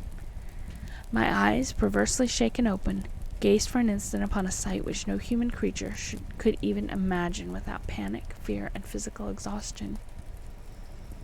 The things had filed ceremoniously in one direction, the direction of the noisome wind, where the light of their torches shewed their bended heads, or the bended heads of such as had heads. They were worshipping before a giant, black foder-belching aperture which reached up almost out of sight, and which I could see was flanked at right angles by two giant staircases, whose ends were far away in shadow. One of these was indubitably the staircase I had fallen down. The dimensions of the whole were fully in proportion with those of the columns. An ordinary house would have been lost in it, and any average public building could easily have been moved in and out. It was so vast a surface that only by moving the eye could one trace its boundaries. So vast, so hideously black, and so aromatically stinking. Directly in front of this yawning polyphemus door, the things were throwing objects, evidently sacrifices or religious offerings, to judge by their gestures. Capharin was their leader, sneering King Capharin, or the guide Abdul Rees, crowned with a golden pshent, and intoning endless formulae with the hollow voice of the dead. By his side knelt beautiful Queen Decorus, whom I saw in profile for a moment, noting that the right half of her face was eaten away by rats or other ghouls, and I shut my eyes again when I saw what objects were being thrown as offerings to the fetid aperture or its possible local deity. It occurred to me that, judging from the elaborateness of this worship, the concealed deity must be one of considerable importance. Was it Osiris, or Isis, Horus, or Anubis, or some vast unknown god of the dead still more central and supreme? There is a legend that terrible altars and colossi were reared to an unknown one before ever the known gods were worshipped. And now, as I steeled myself to watch the rapt and sepulchral admirations of those nameless things, a thought of escape flashed upon me. The hall was dim, and the columns heavy with shadow. With every creature of that nightmare throng absorbed in shocking raptures, it might be barely possible for me to creep past to the faraway end of one of the staircases and ascend unseen, trusting to fate and skill to deliver me from the upper reaches. Where I was, I neither knew nor seriously reflected upon, and for a moment it struck me as amusing to plan a serious escape from which I knew to be a dream. Was I in some hidden and unsuspected lower realm of Capharin's gateway temple? That temple which generations have persistently called the Temple of the Sphinx? I could not conjecture, but I resolved to ascend to life and consciousness if wit and muscle could carry me. Wriggling flat on my stomach, I began the anxious journey toward the foot of the left-handed staircase, which seemed the most accessible of the two. I cannot describe the incidents and sensations of that crawl, but they may be guessed when one reflects on what I had to watch steadily in that malign, wind-blown torchlight in order to avoid detection. The bottom of the staircase was, as I have said, far away in shadow, as it had to be to rise without a bend to the dizzy parapeted landing above the Titanic aperture. This placed the last stages of my crawl at some distance from the noisome herd, though the spectacle chilled me even when quite remote in my right. At length I succeeded in reaching the steps and began to climb, keeping close to the wall, on which I observed decorations of the most hideous sort, and relying for safety on the absorbed ecstatic interest with which the monstrosities watched the foul-breezed aperture and the impious objects of nourishment they had flung on the pavement before it. Though the staircase was huge and steep, fashioned of vast porphyry blocks, as if for the feet of a giant, the ascent seemed virtually interminable. Dread of discovery and the pain which renewed exercise had brought to my wounds combined to make that upward crawl a thing of agonizing memory. I had intended, on reaching the landing, to climb immediately onward along whatever upper staircase might mount from there, stopping for no last look at the carrion abominations that pawed and genuflected some 70 or 80 feet below. Yet a sudden repetition of that thunderous corpse gurgle and death rattle chorus, coming as I had nearly gained the top of the flight and shewing by its ceremonial rhythm that it was not an alarm of my discovery, caused me to pause and peer cautiously over the parapet. Fenmill, hello! Thank you for the bits. That was very sweet of you and very appreciated, and welcome. I hope you are having a good night. And I'm glad you were able to join us.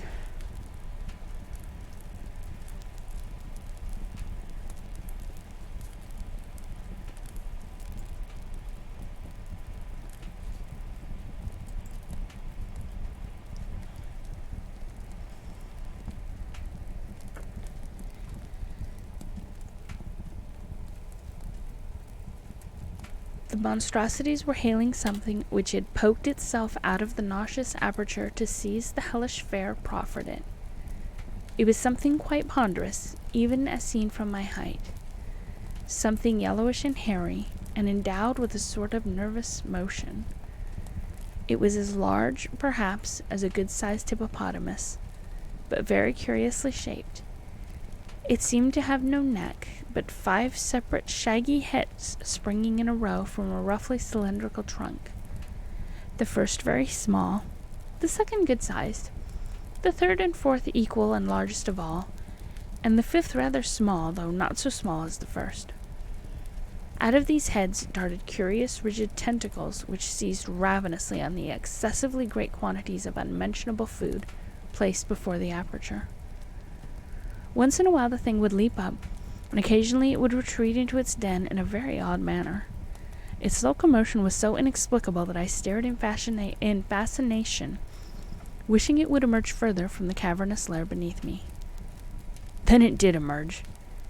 It did emerge, and at the sight I turned and fled into the darkness up the higher staircase that rose behind me, fled unknowingly up incredible steps and laden and inclined planes to which no human sight or logic guided me, and which I must ever relegate to the world of dreams for want of any confirmation. It must have been a dream, or the dawn would never have found me breathing on the sands of Giza before the sardonic, dawn-flushed face of the Great Sphinx. The Great Sphinx, God, the idle question I asked myself on that sun-blessed morning before. What huge and loathsome abnormality was the Sphinx originally carven to represent?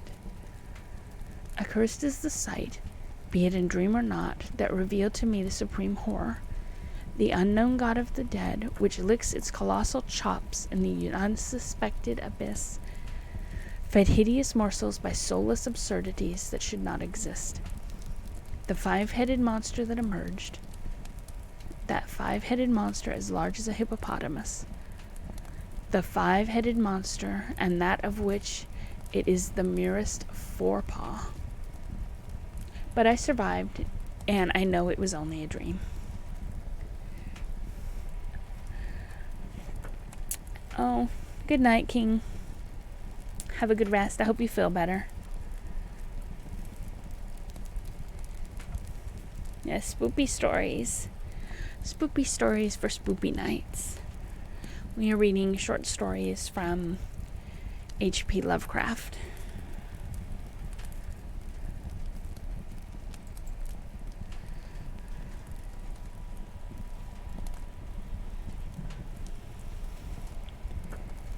I hope you are all I can speak. I hope you are all well on this night.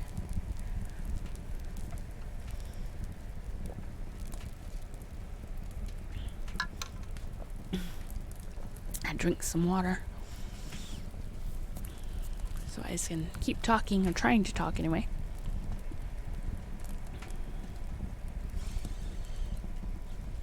Our next story is Pickman's Model. This sounds familiar. I know I haven't read it on the stream, but probably read it somewhere. On with the spoopy.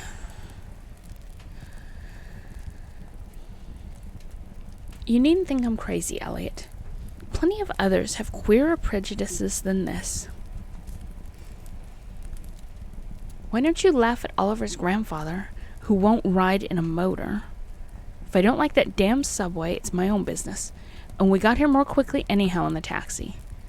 We'd have had to walk up the hill from Park Street if we'd taken the car. I know I'm more nervous than I was when you saw me last year, but you don't need to hold a clinic over it. There's plenty of reason, God knows. And I fancy I'm lucky to be sane at all. Why the third degree? You didn't used to be so inquisitive. Well, if you must hear it, I don't know why you shouldn't. Maybe you ought to know anyhow, for you keep writing me like a grieved parent when you heard I began to cut the art club and keep away from Pickman. Now that he's disappeared, I go around to the club once in a while, but my nerves aren't what they were. No, I don't know what's become of Pickman, and I don't like to guess. You might have surmised I had some inside information when I dropped him, and that's why I don't want to think where he's gone. Let the police find what they can. It won't be much, judging from the fact that they don't know yet of the old North End's place he hired under the name of Peters. I'm not sure I could find it again myself. Not that I'd ever try, even in broad daylight. Yes, I do know, or I'm afraid I know, why he maintained it. I'm coming to that. And I think you'll understand before I'm through why I don't tell the police. It would ask me to guide them, and I couldn't go back there even if I knew the way. There was something there. And now I can't use the subway, and you may as well have your laugh at this too. Go down into cellars anymore. I should think you'd have known I didn't drop Pickman for the same silly reasons that fussy old woman like Dr. Reed or Joe Minot or Bosworth did. Morbid art doesn't shock me, and when a man has the genius Pickman had, I feel it an honor to know him, no matter what direction his work takes. Boston never had a greater painter than Richard Upton Pickman. I said it at first and I say it still. And I never swerved an inch either when he shooed that ghoul feeding. That, you remember, was when Minot cut him. You know, it takes profound art and profound insight into nature to turn out stuff like Pickman's. Any magazine cover hack can splash paint around wildly and call it a nightmare or a witch's sabbath or a portrait of the devil. But only a great painter can make such a thing really scare or ring true. That's because only a real artist knows the actual anatomy of the terrible or the psychology of fear. The exact sort of lines and proportions that connect up with latent instincts or hereditary memories of fright, and the proper color constraints and lighting effects to stir the dormant sense of strangeness. I don't have to tell you why Fuseli really brings a shiver while a cheap ghost story frontispiece merely makes us laugh. There's something those fellows catch, beyond life, that they're able to make us catch for a second. Dorr had it, Syme had it, and Garola of Chicago has it, and Pickman had it as no man ever had it before, or, I hope to heaven, ever will again. Don't ask me what it is they see. You know, in ordinary art, there's all the difference in the world between the vital, breathing things drawn from nature or models and the artificial truck that commercial small fry reel off in a bare studio by rule. Well, I should say that the really weird artist has a kind of vision that makes models or summons up what amounts to actual scenes from the spectral world he lives in. Anyhow, he manages to turn out results that differ from the pretender's mince-pie dreams in just about the same way that the life painter's results differ from the concoctions of a correspondence school cartoonist. If I had ever seen what Pickman saw? No. Here, let's have a drink before we get any deeper. Gad, I wouldn't be alive if I'd ever seen what that man, if he was a man, saw. You recall that Pickman's forte was faces. I don't believe anybody since Goya could put so much of a sheer hell into a set of features or a twist of expressions. And before Goya, you have to go back to the medieval chaps who did the gargoyles and chimeras on Notre Dame and Mont Saint-Michel.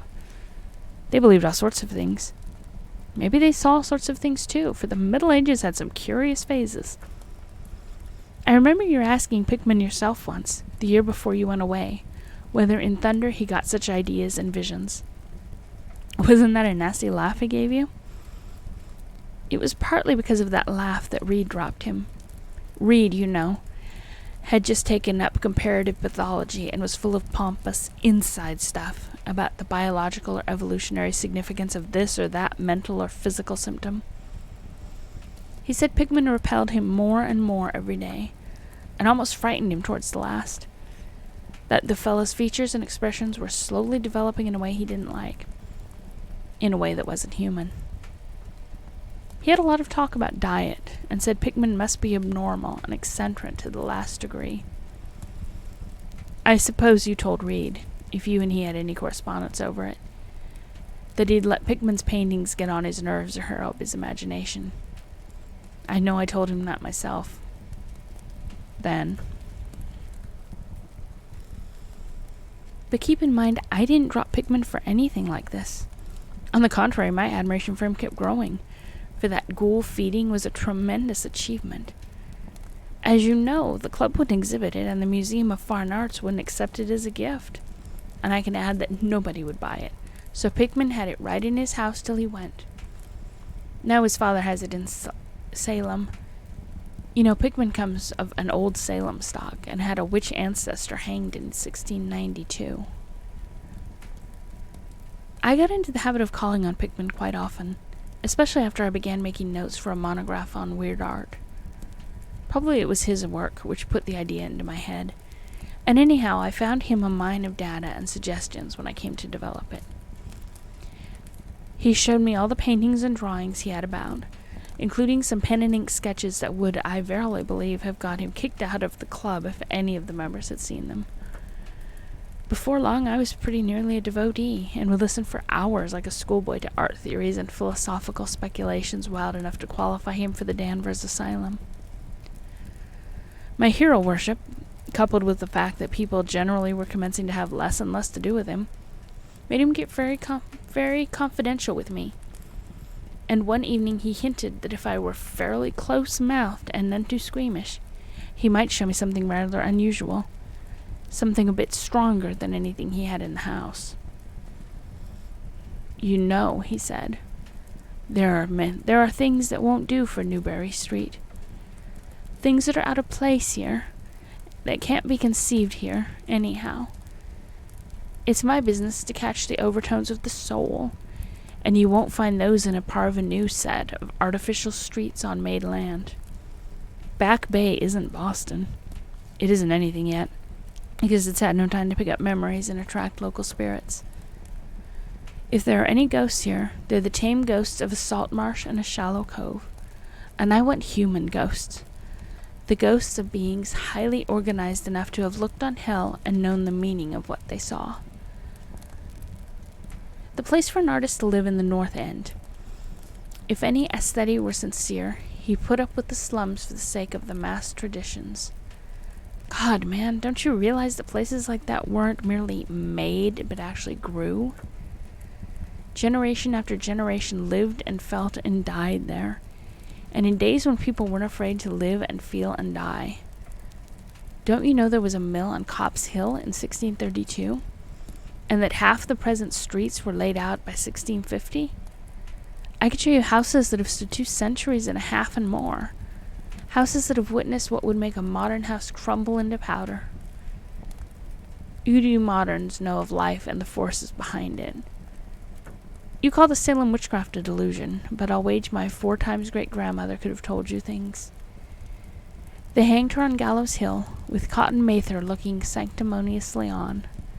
Mather, damn him, was afraid somebody might succeed in kicking free of his accursed cage of monotony. I wish someone had laid a spell on him, or sucked his blood in the night. I can show you a house he lived in, and I can show you another one he was afraid to enter in spite of all his fine, bold talk. He knew things he didn't dare put into that stupid Magnalia, or that puerile Wonders of the Invisible World. Look here, do you know the whole North End once had a set of tunnels that kept certain people in touch with each other's houses, and the burying ground and the sea? Let them prosecute and persecute above ground, things that went on every day that they couldn't reach, and voices laughed at night that they couldn't place. Why, man, out of 10 surviving houses built before 1700 and not moved since, I'll wager that in 8 I can show you something queer in the cellar. There's hardly a month that you don't read of workmen finding bricked-up arches and wells leading nowhere to this or that old place as it comes down. You should see one near Henchman Street, from the Elevated last year. There were witches and what their spells summoned, pirates and what they brought in from the sea, smugglers, privateers.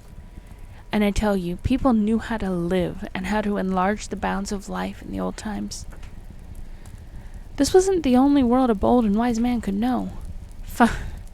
And to think of today in contrast, with such pale pink brains that even a club of supposed artists gets shudders and convulsions if a picture goes beyond the feelings of a Beacon Street tea table. The only saving grace of the present is that it's too damn stupid to question the past very closely. What do maps and records and guidebooks really tell of the North End? Bah! And I guess I'll guarantee to lead you to 30 or 40 alleys and networks of alleys north of Prince Street that aren't supposed by 10 living beings outside of the foreigners that swarm them. And what do those Dagos know of their meaning? No, Thurber, those ancient places are dreaming gorgeously and overflowing with wonder and terror, and escape from the commonplace, and yet there's not a living soul to understand or profit by them. Or rather, there's only one living soul, for I haven't been digging around in the past for nothing. See here, you're interested in this sort of thing. What if I told you that I've got another studio up there, where I can catch the night spirit of antique horror and paint things that I couldn't even think of in Newbury Street? Naturally, I don't tell those cursed old maids at the club, with Reed, damn him, whispering even as it is that I'm a sort of monster bound down the toboggan of reverse evolution. Yes, Thurber, I decided long ago that one must paint terror as well as beauty from life, so I did some exploring in places that I had reason to know terror lives. I've got a place that I don't believe 3 living Nordic men besides myself have ever seen. It isn't so very far from the Elevated as distance goes, but it's centuries away as the soul goes. I took it because of the queer old brick well in the cellar, one of the sort I told you about. The shack's almost tumbling down so that nobody else would live there, and I'd hate to tell you how little I pay for it. The windows are boarded up, but I like that all the better, since I don't want daylight for what I do. I paint in the cellar, where the inspiration is thickest, but I've other rooms furnished on the ground floor. A Sicilian owns it, and I've hired it under the name of Peters. Now, if you're game, I'll take you there tonight. I think you'd enjoy the pictures, for as I said, I've let myself go a bit there. It's no vast tour. I sometimes do it on foot, for I don't want to attract attention with a taxi in such a place. We can take the shuttle at the South Station for Battery Street, and after that the walk isn't much. Well, Elliot, there wasn't much for me to do after the harangue, but to keep myself from running instead of walking for the first vacant cab we could sight. We changed to the Elevated at the South Station, and at about 12 o'clock had climbed down the steps at Battery Street, struck along the old waterfront past Constitution Wharf. I didn't keep track of the cross streets, and I can't tell you yet which it was we turned up, but I know it wasn't Greeno Lane. When we did turn, it was to climb through the deserted length of the oldest and dirtiest alley I ever saw in my life, with crumbling-looking gables, broken small-paned windows, and archaic chimneys that stood out half disintegrated against the moonlit sky. I don't believe there were 3 houses in sight that hadn't been standing in Cotton Mather's time. Certainly I glimpsed at least 2 with an overhang, and once I thought I saw a peaked roofline of the almost forgotten pre-gambrel type, though antiquarians tell us there are none left in Boston. From that alley, which had a dim light, we turned to the left into an equally silent and still narrower alley with no light at all, and in a minute made what I think was an obtuse angle bent towards the right in the dark. Not long after this, Pickman produced a flashlight and revealed an antediluvian 10-paneled door that looked damnably worm-eaten. Unlocking it, he ushered me into a barren hallway with what was once splendid dark oak paneling. Simple, of course, but thrillingly suggestive of the times of Andon and Phillips and the witchcraft. Then he took me through a door on the left, lighted an oil lamp, and told me to make myself at home. Now, Elliot, I'm what the man in the street would call fairly hard-boiled, but I'll confess that what I saw on the walls of that room gave me a bad turn. They were his pictures, you know, the ones he wouldn't paint or even show in Newbury Street. And he was right when he said he had let himself go. Here, have another drink. I need one anyhow.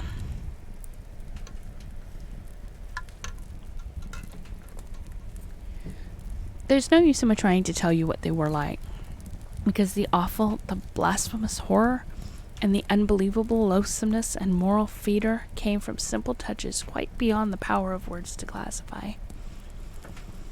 There was none of the exotic techniques you see in Sidney Syme, none of the trans-Saturnian landscapes and lunar fungi that Clark Ashton Smith uses to freeze the blood.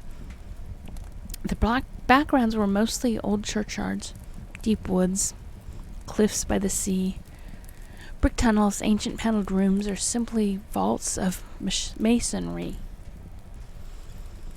Copp's Hill burying ground, which could not be many blocks away from this very house, was a favorite scene. The madness and monstrosity lay in the figures in the foreground, for Pickman's morbid art was preeminently one of demonic portraiture.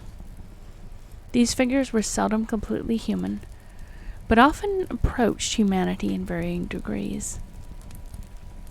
Most of the bodies, while roughly bipedal, had a forward slumping and a vague canine cast.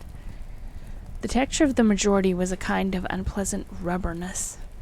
I can see them now. Their occupations, well, don't ask me to be too precise. They were usually feeding. I won't say on what. They were sometimes shown in groups in cemeteries or underground passages, and often appeared to be in battle over their prey, or rather their treasure trove. And what damnable expressions Pickman sometimes gave the sightless faces of this carnal booty. Occasionally the things were shown leaping through open windows at night, or squatting on the chests of sleepers, worrying at their throats. One canvas showed a ring of them baying about a hanged witch on Gallows Hill, whose dead face held a close kinship to theirs. But don't get the idea that it was all this hideous business of theme and setting which struck me faint. I'm not a 3-year-old kid, and I'd seen much like this before.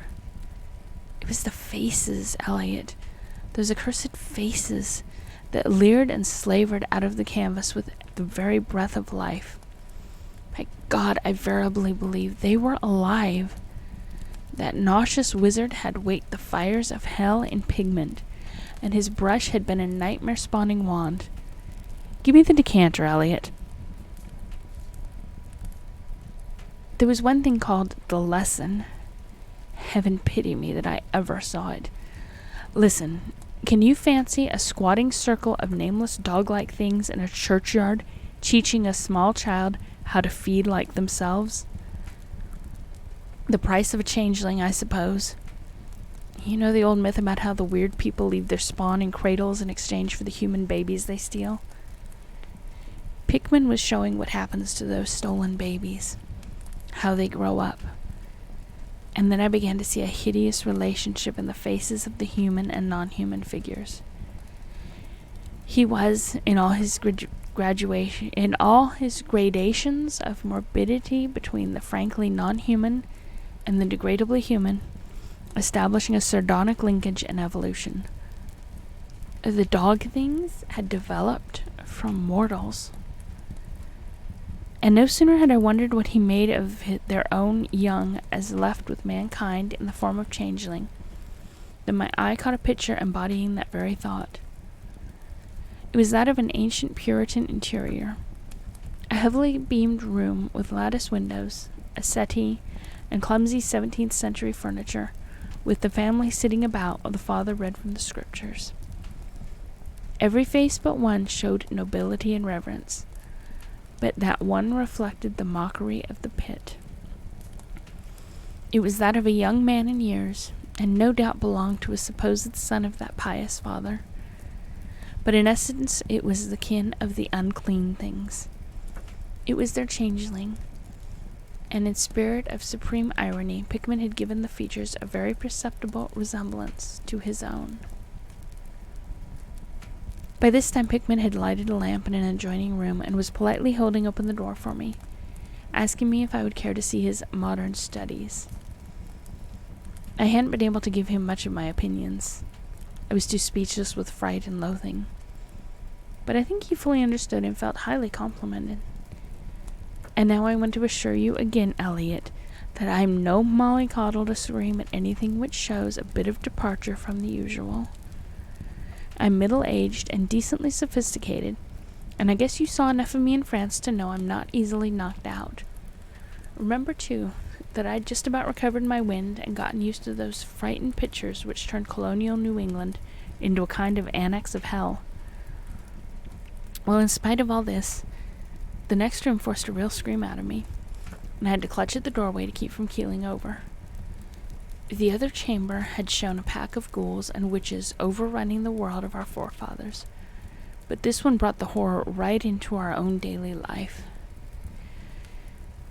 Gad, how that man could paint.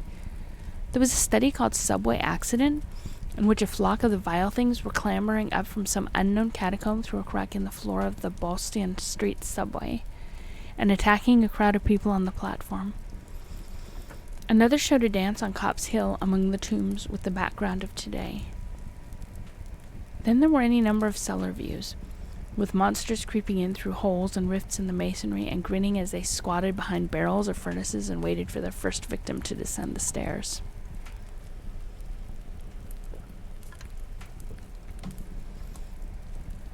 One disgusting canvas seemed to depict a vast cross-section of Beacon Hill, with ant-like armies of the metamorph monsters squeezing themselves through burrows that honeycombed the ground. Dances in the modern cemeteries were freely pictured, and another conception somehow shocked me more than all the rest. A scene in an unknown vault, where scores of the beasts crowded about one who held a well-known Boston guidebook and was evidently reading aloud. All were pointing to a certain passage, and every face seemed so distorted with epileptic and reverberant laughter that I almost thought I heard the fiendish echoes.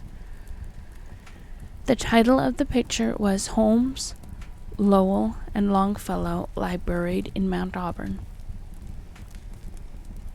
As I gradually steadied myself and got readjusted to this second room of devilry and morbidity, I began to analyze some of the points in my sickening loathing. In the first place, I said to myself, these things repelled because of the utter inhumanity and callous cruelty they showed in Pickman. The fellow must be a relentless enemy of all mankind to take such glee in the torture of brain and flesh and the degradation of the moral tenement. In the second place, they terrified because of their very greatness. Their art was the art that convinced. When we saw the pictures, we saw the demons themselves and were afraid of them. And the queer part was that Pickman had none of his power from the use of selectiveness or bizarrerie. Nothing was blurred, distorted, or conventionalized. Outlines were sharp and lifelike, and details were almost painfully defined. And the faces. It was not any mere artist's interpretation that we saw. It was pandemonium itself, crystal clear in stark objectivity. That was it, by heaven. The man was not a fantasy or romanticist at all. He did not even try to give us the churning, prismatic ephemera of dreams, but coldly and sardonically reflected some stable, mechanistic, and well-established horror world which he saw fully, brilliantly, squarely, and unfalteringly. God knows what that world can have been, or where he even glimpsed the blasphemous shapes that loped and trotted and crawled through it. But whatever the baffling source of his images, one thing was plain. Pickman was, in every sense, in conception and in execution, a thorough, painstaking, and almost scientific realist. My host was now leading the way down cellar to his actual studio, and I braced myself for some hellish effects among the unfinished canvases. As we reached the bottom of the damp stairs, he turned his flashlight to a corner of the large open space at hand, revealing the circular brick curb of what was evidently a great well in the earthen floor. We walked nearer, and I saw that it must be 5 feet across, with walls a good foot thick, and some 6 inches above the ground level. A solid work of the 17th century, or I was much mistaken. That, Pickman said, was the kind of thing he had been talking about. An aperture of the network of tunnels that used to undermine the hill.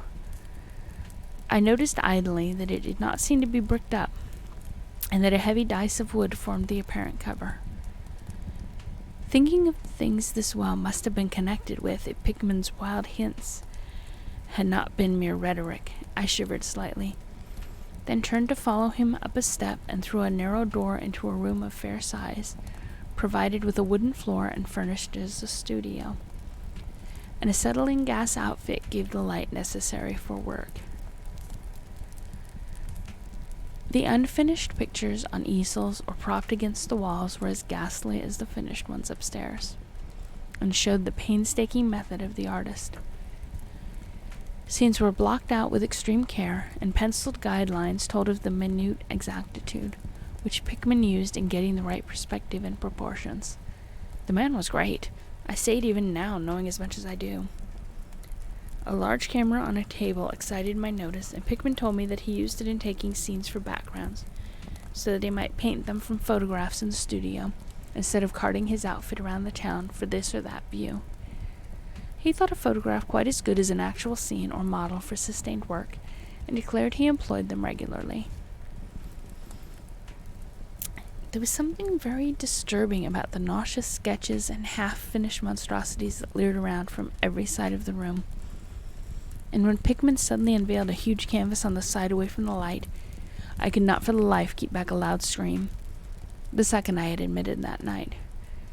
It echoed and echoed through the dim vaulting of that ancient and nitrous cellar, and I had to choke back a flood of reaction that threatened to burst out as hysterical laughter. Merciful Creator. Elliot, but I don't know how much was real and how much was feverish fancy. It doesn't seem to me that Earth can hold a dream like that. It was a colossal and nameless blasphemy with glaring red eyes, and it held in bony claws a thing that had been a man, gnawing at the head as a child nibbles at a stick of candy. Its position was a kind of crouch, and as one looked, one felt that at any moment it might drop its present prey and seek a juicier morsel. But damn it all, it wasn't even the fiendish subject that made it such an immortal fountainhead of all panic. Not that, nor the dog face with its pointed ears, bloodshot eyes, flat nose, and drooling lips.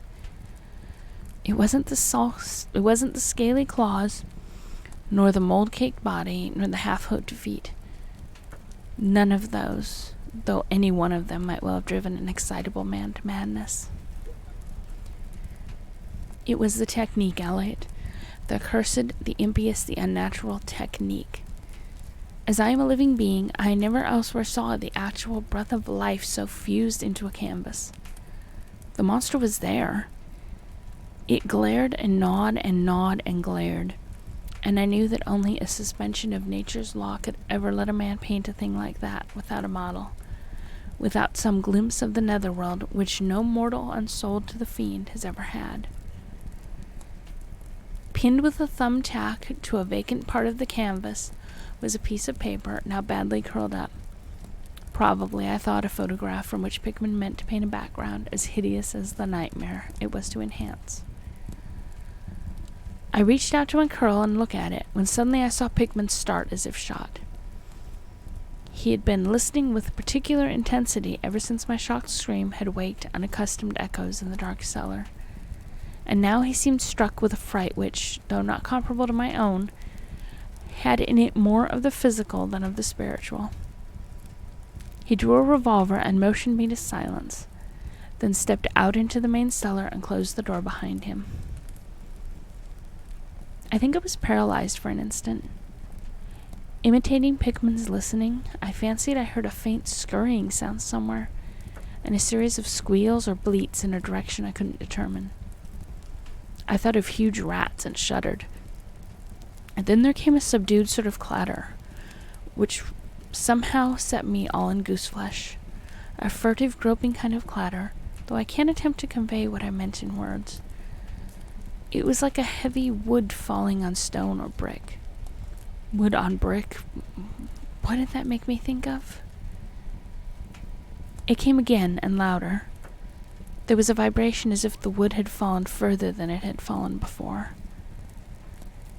After that followed a sharp grating noise, a shouting gibberish from Pickman, and the defeating discharge of all 6 chambers of a revolver, fired spectacularly as a lion tamer might fire in the air for effect. A muffled squeal or squawk, and a thud. Then more wood and brick grating, a pause, and the opening of the door, at which I'll confess I started violently.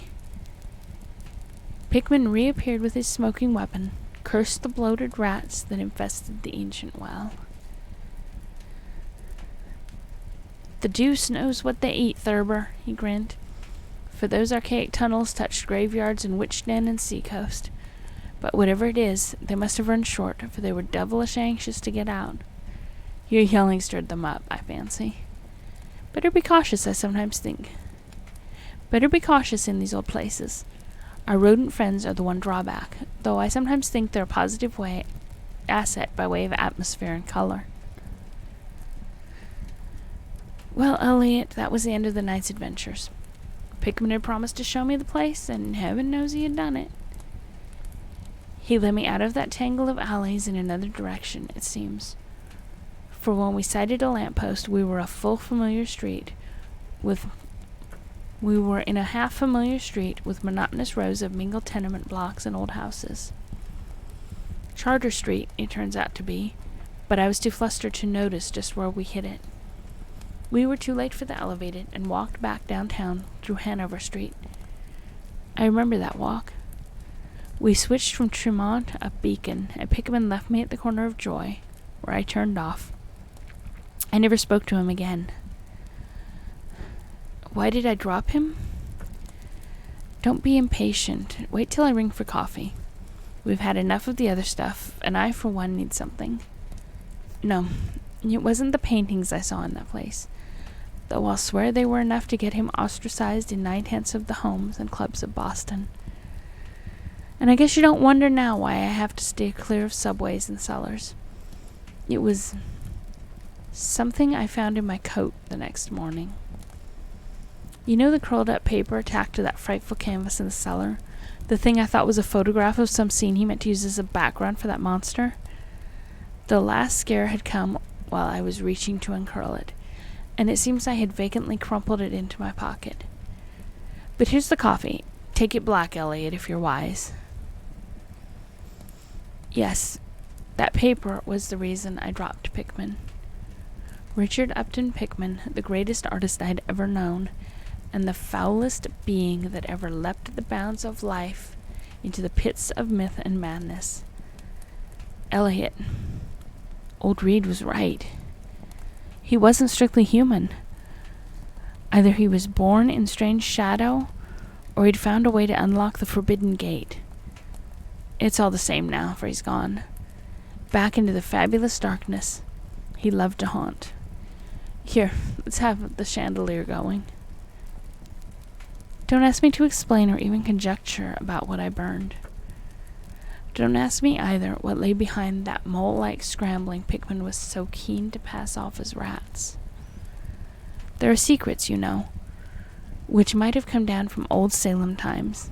And Cotton Mather tells even stranger things. You know how damned lifelike Pickman's paintings were. How we all wondered where he got those faces. Well, that paper wasn't a photograph of any background at all. What it showed was simply the monstrous being he was painting on that awful canvas. It was the model he was using, and its background was merely the wall of the cellar studio in minute detail.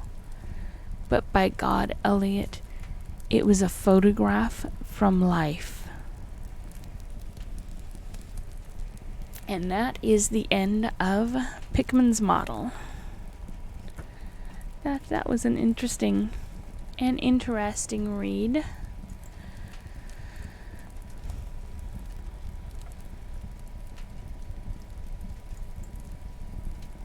And yes, H.P. Lovecraft, hater of hippos.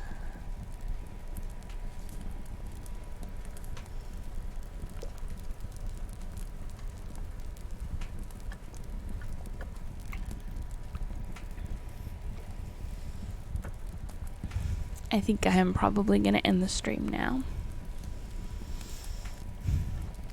But I am going to try to start streaming more regularly. I know I say that often, but I will get there.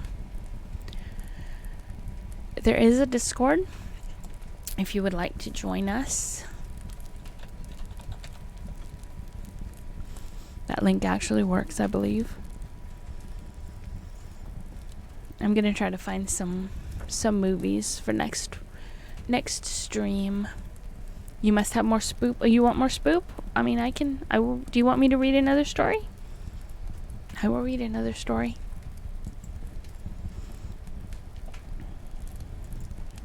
Let me drink some drinky drink.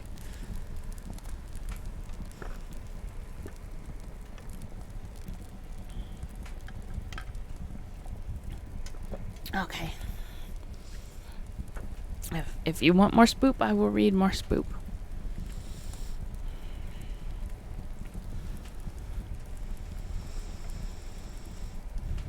The next one is The Case of Charles Dexter Ward. No, I don't gotta go. I'm fine. Because I don't know if I'll be able to stream tomorrow. Because I have to get up really early for work on Mondays because working sucks.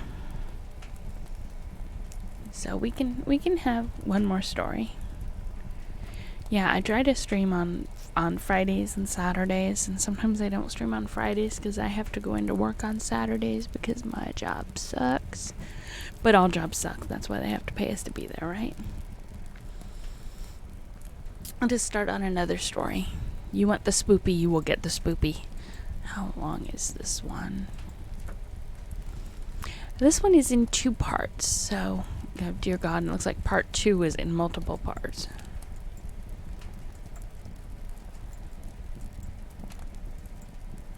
We will at least start on this story. Yes, we will start on this story. And we will see how far it gets us. So, this is The Case of Charles Dexter Ward, Part 1, Chapter 1. This is going to be a long one.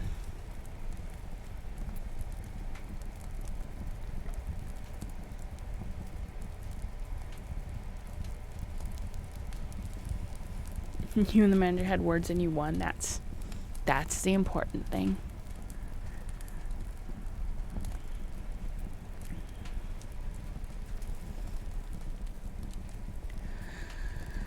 All right. A result and a prologue.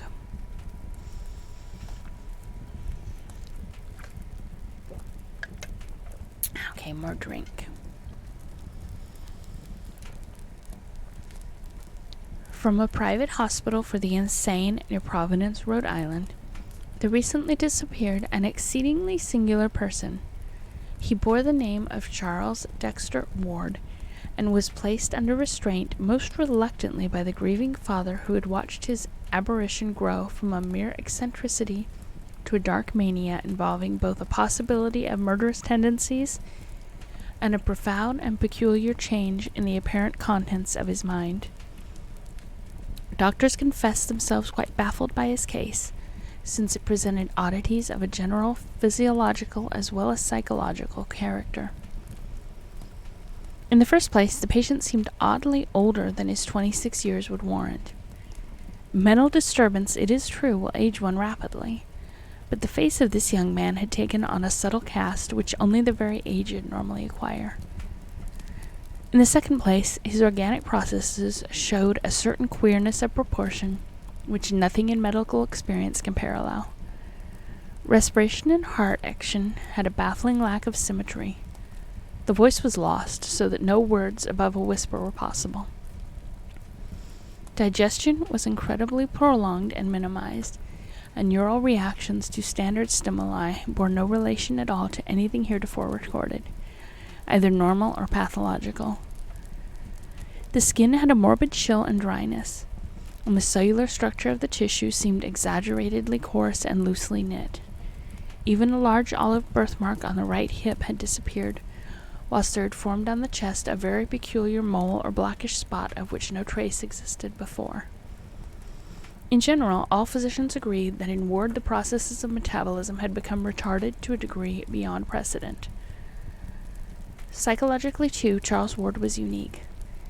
His madness held no affinity to any sort recorded in even the latest and most exhaustive of treatises, and was conjoined to a mental force which would have made him a genius or a leader, had it not been twisted into strange and grotesque forms.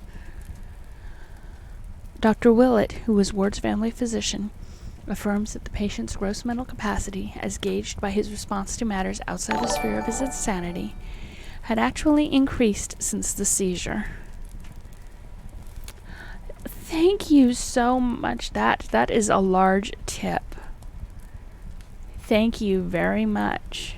It is most appreciated.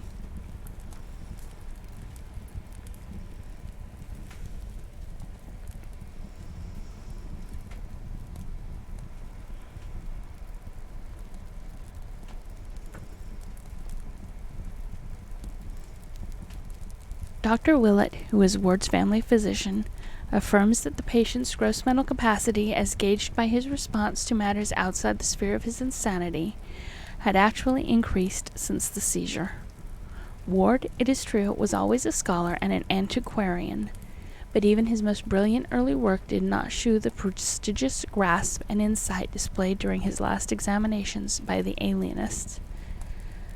It was indeed a difficult matter to obtain a legal commitment to the hospital, so powerful and lucid did the youth's mind seem, and only on the evidence of others, and on the strength of many abnormal gaps in his stock of information as distinguished from his intelligence, was he finally placed in confinement. To the very moment of his banishment he was an omnivorous reader, and as great a conversationalist as his poor voice permitted, and shrewd observers, failing to foresee his escape, freely predicted that he would not be long in gaining his discharge from custody.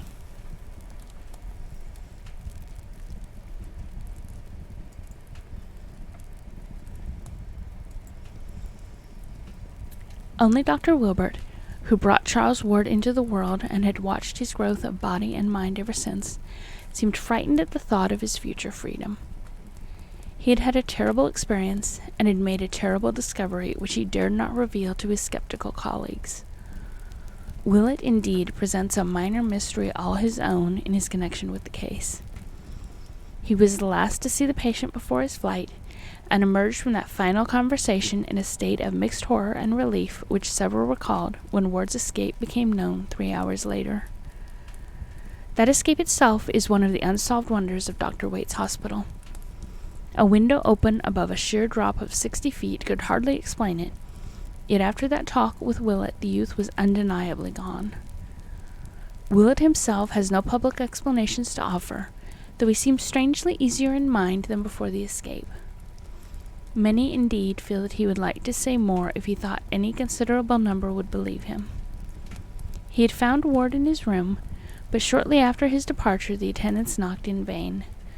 When they opened the door, the patient was not there, and all they found was the open window, with a chill April breeze blowing in a cloud of fine bluish-gray dust that almost choked them.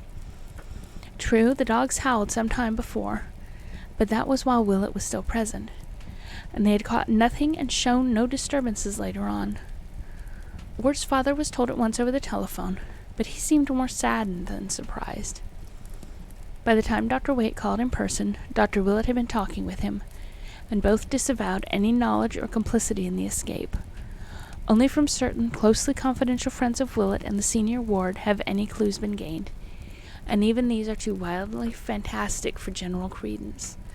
The one fact which remains is that up to the present time no trace of the missing madman has been unearthed.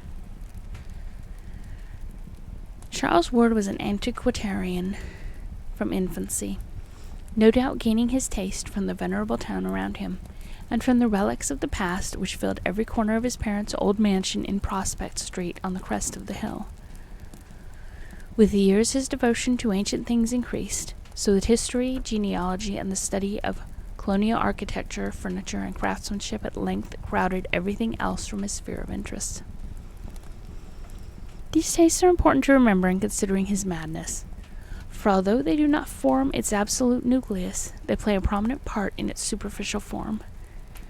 The gaps of information which the alienists noticed were all related to modern matters, and were invariably offset by correspondingly excessive thought, by a correspondingly excessive though outwardly concealed knowledge of bygone matters as brought out by adroit questioning, so that one would have fancied the patient literally transferred to a former age through some obscure sort of auto-hypnosis.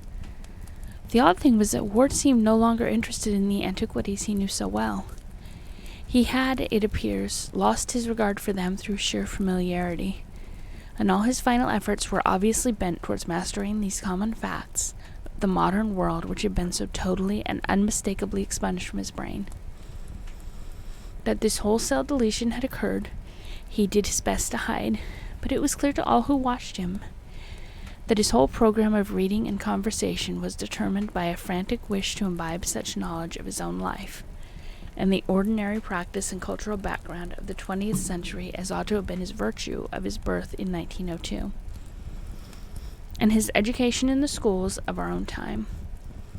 Alienists are now wondering how, in view of his vitally impaired range of data, the escaped patient manages to cope with the complicated world of today, the dominant opinion being that he is lying low, in some humble and unexacting position till his stock of modern information can be brought up to the normal. The beginning of Ward's madness is a matter of dispute among alienists. Dr. Lyman, the eminent Boston authority, places it in 1919 or 1920, during the boy's last year at the Moses Brown School, when he suddenly turned from the study of the past to the study of the occult, and refused to qualify for college on the ground that he had individual researchers of much greater importance to make. This is certainly born out of Ward's altered habits at the time, especially by his continual search through town records and among old burying grounds for a certain grave dug in 1771, the grave of an ancestor named Joseph Kerwin, some of whose papers he professed to have found behind the paneling of a very old house in Olney Court on Stamper's Hill, which Kerwin was known to have built and occupied. It is broadly speaking undeniable that the winter of 1919 to 1920 saw a great change in Ward, whereby he abruptly stopped his general antiquarian pursuits and embarked on a desperate delving into occult subjects, both at home and abroad, varied only by this strangely persistent search for his forefather's grave. From this opinion, however, Dr. Willett substantially dissents, basing his verdict on his close and continuous knowledge of the patient, and on certain frightful investigations and discoveries which he made towards the last. Those investigations and discoveries have left their mark upon him, so that his voice trembles when he tells them, and his hand trembles when he tries to write them. Willett admits that the change of 1919 to 20 would ordinarily appear to mark the beginning of a progressive decadence which culminated in the horrible and uncanny alienation of 1928, but believes from personal observation that a finer distinction must be made. Granting freely that the boy was always imbalanced temperamentally and prone to be unduly susceptible and enthusiastic in his responses to phenomena around him, he refuses to concede that the early alternatives marked the actual passage from sanity to madness, crediting instead Ward's own statement that he had discovered or rediscovered something whose effect on human thought was likely to be marvelous and profound. The true madness, he is certain, came with a later change, after the Curwen portrait and the ancient papers had been unearthed, after a trip to a strange foreign place had been made, and some terrible invocations chanted under strange and secret circumstances. After certain answers to these invocations had been plainly indicated, and a frantic letter penned under agonizing and inexplicable conditions. After the wave of vampirism and the ominous Pawtuxet gossip, and after the patient's memory commenced to exclude contemporary images whilst his voice failed and his physical aspect underwent the subtle modifications so many subsequently noticed. It was only about this time, Willett points out, with much acuteness, that the nightmare qualities became indubitably linked with Ward. And the doctor feels shudderingly sure that enough solid evidence exists to sustain the youth's claim regarding his crucial discovery. In the first place, 2 workmen of high intelligence saw Joseph Curwen's ancient papers found. Secondly, the boy once showed Dr. Willett those papers and a page of the Curwen diary, and each of the documents had every appearance of genuineness. The hole where Ward claimed to have found them was long a visible reality, and Willett had a very convincing final glimpse of them in surroundings which can scarcely be believed and can never perhaps be proved. Then there were the mysteries and coincidences of the Orne and Hutchinson letters, and the problem of the Curwen penmanship, and of what the detectives brought to light about Dr. Allen. These things, and the terrible message in medieval minuscules found in Wilkins' pockets when he gained consciousness after the shocking revelation. And most conclusive of all, there are the 2 hideous results which the doctors obtained from a certain pair of formulae during his final investigations. Results which virtually proved the authenticity of the papers and of their monstrous implications at the same time that those papers were born forever from human knowledge.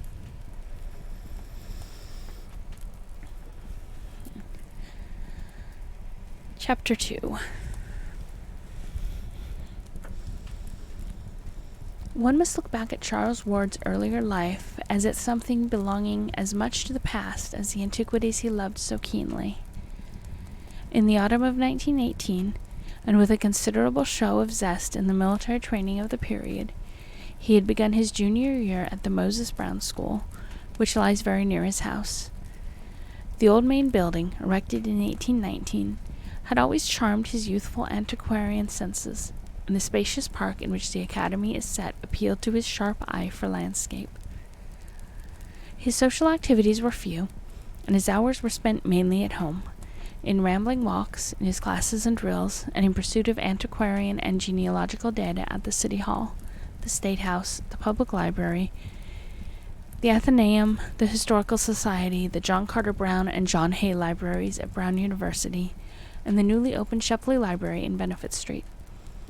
One may picture him yet as he was in those days, tall, slim, and blond, with studious eyes and a slight stoop, dressed somewhat carelessly and giving a dominant impression of harmless awkwardness rather than attractiveness. His walks were always adventures in antiquity, during which he managed to recapture from the myriad relics of a glamorous old city a vivid and connected picture of the centuries before. His home was a great Georgian mansion atop the well-nigh precipitous hill that rises just east of the river, and from the rear window of its rambling wings he could look dizzily out over all the clustered spires, domes, roofs, and skyscraper summits of the lower town to the purple hills of the countryside below.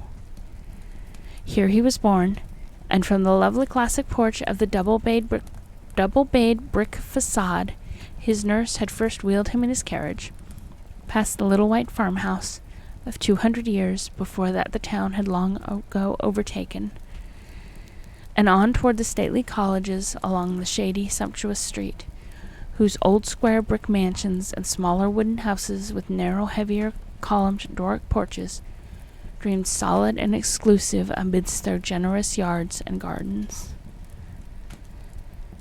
He had been wheeled, too, along sleepy Congdon Street, one tier lower down on the steep hill, with all its eastern homes on high terraces. The small wooden houses averaged a greater age here, for it was up this hill that the growing town had climbed, and in these ridges he had imbibed something of the color of a quaint colonial village. The nurse used to stop and sit on the benches of Prospect Terrace, to chat with policemen, and one of the child's first memories was of the great westward sea of hazy roofs and domes and steeples and far hills, which he saw one winter afternoon from that great railed embankment, all violet and mystic against a fevered apocalyptic sunset of reds and golds and purples and curious greens. The vast marble dome of the State House stood out in massive silhouette, its crowning statue haloed fantastically by a break in one of the tinted stratus clouds that bared the flaming sky. When he was larger, his famous walks began, first with his impatiently dragged nurse, and then alone in dreamy meditation. Farther and farther down that almost perpendicular hill he would venture, each time reaching older and quieter levels of the ancient city. He would hesitate gingerly down vertical Jenkins Street with its bank walls and colonial gables, and the shady Benefit Street, where before him was a wooden antique with an ionic pilastered pair of doorways, and beside him a prehistoric gambrel roofer with a bit of primal farmyard still remaining, and the great Judge Durfee house with its fallen vestiges of Georgian grandeur. It was getting to be a slum here, but the Titan elms cast a restoring shadow over the place, and the boy used to stroll south past the long lines of the pre-revolutionary homes with their great central chimneys and classic portals.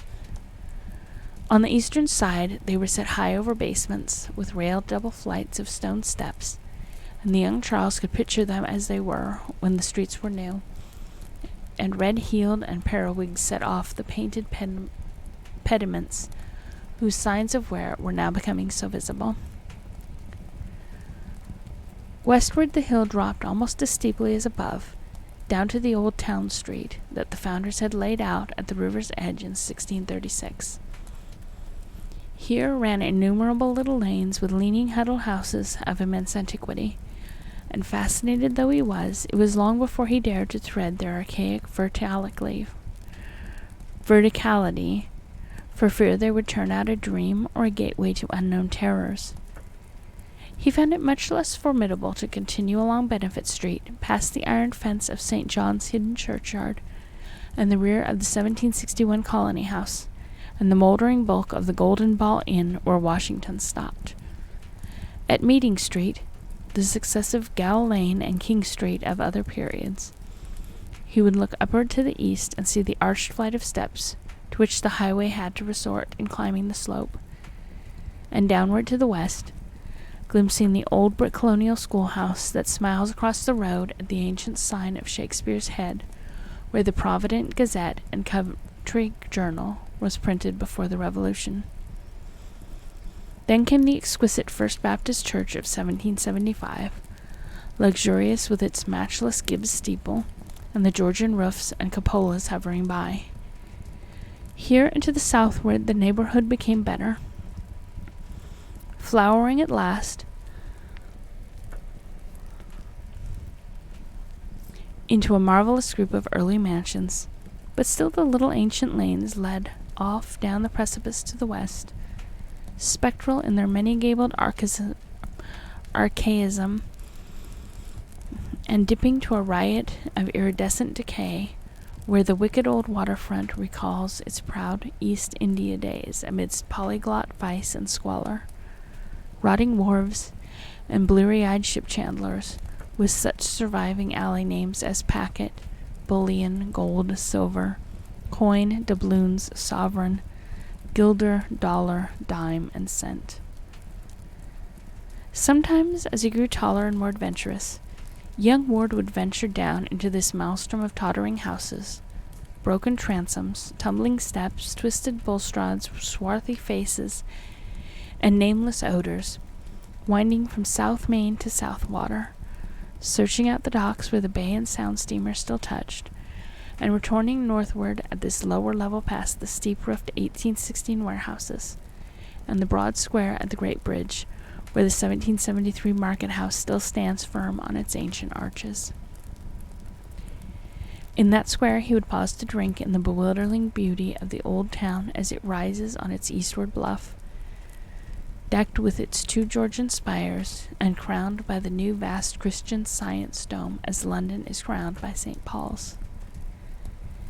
He liked mostly to reach this point in the late afternoon, when the slanted sunlight touches the market house and the ancient hill roofs and belfries with gold, and throws magic around the dreaming wharves where Providence Indiamen used to ride at anchor.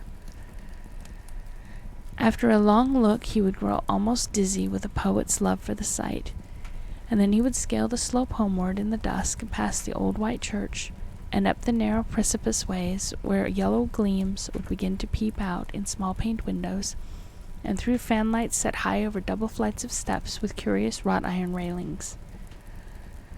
At other times, and in later years, he would seek for vivid contrasts, spending half a walk in the crumbling colonial regions northwest of his home, where the hill drops to the lower eminence of Stamper's Hill, with its ghetto and Negro quarter clustering round the place where the Boston stagecoach used to start before the Revolution, and the other half in the gracious southerly realm about George, Benevolent, Powder, and William Streets, where the old slope holds unchanged the fine estate and bits of walled garden and steep green lane in which so many fragrant memories linger. These rambles, together with the diligent studies which accompany them, certainly account for a large amount of the antiquarian lore which at last crowded the modern world from Charles Ward's mind, and illustrious the mental soil upon which it fell, in that fearful winter of 1919, the seeds that came to such strange and terrible fruition. Dr. Willett is certain that, up to this ill-omened winter of first change, Charles Ward's antiquarianism was free from every trace of the morbid.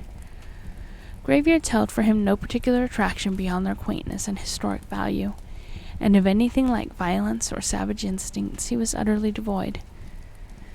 Then, by insidious degrees, there appeared to develop a curious sequel to one of his genealogical triumphs of the year before, when he had discovered among his maternal ancestors a certain very long-lived man named Joseph Curwen, who had come from Salem in March of 1692, and about whom a whispered series of highly peculiar and disquieting stories clustered.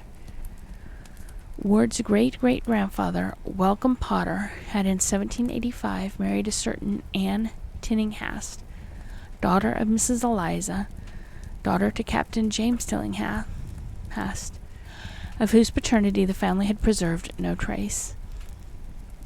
Late in 1918, whilst examining a volume of original town records in manuscript, the young genealogist encountered an entry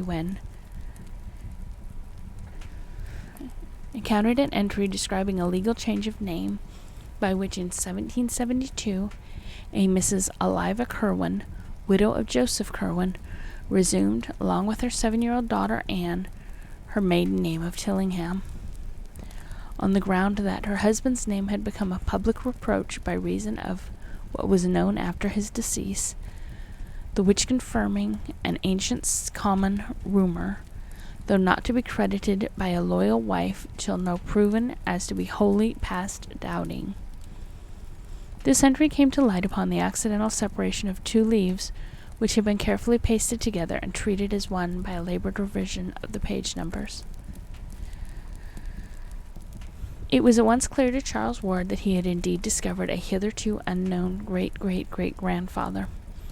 The discovery doubly excited him because he had already heard vague reports and seen scattered allusions relating to this person, about whom there remained so few publicly available records, aside from those becoming public only in modern times, that it almost seemed as if a conspiracy had existed to blot him from memory. What did appear, moreover, was of such a singular and provocative nature that one could not fail to imagine curiously what it was that the colonial recorders were so anxious to conceal and forget, or to suspect that the deletion had reasons all too valid. Hi, Sober. How are you doing, baby? I'm glad you could join.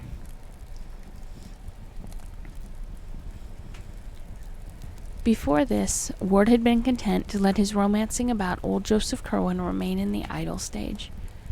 But having discovered his own relationship to this apparently hushed-up character, he proceeded to hunt out as systematically as possible whatever he might find concerning him. In this excited quest he eventually succeeded beyond his highest expectations, for old letters, diaries, and sheaves of unpublished memoirs in cobwebbed Providence garrets, and elsewhere yielded many illuminating passages which the writers had not thought it worth their while to destroy.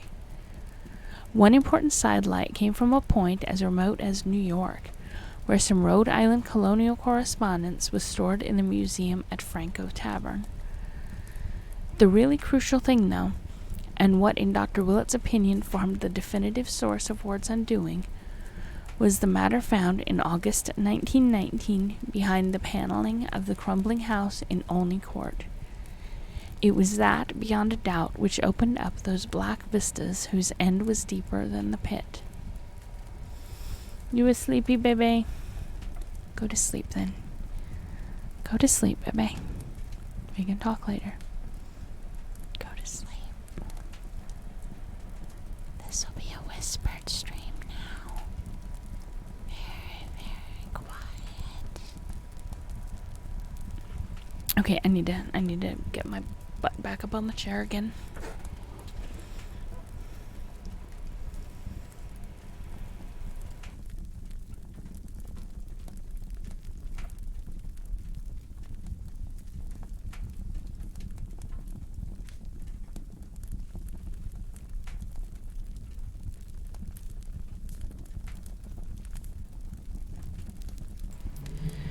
Okay, ass has been repositioned on the chair, so we will not slide down for a while again. We are on to Chapter 2, an antecedent and a horror. I can read this big words, honest.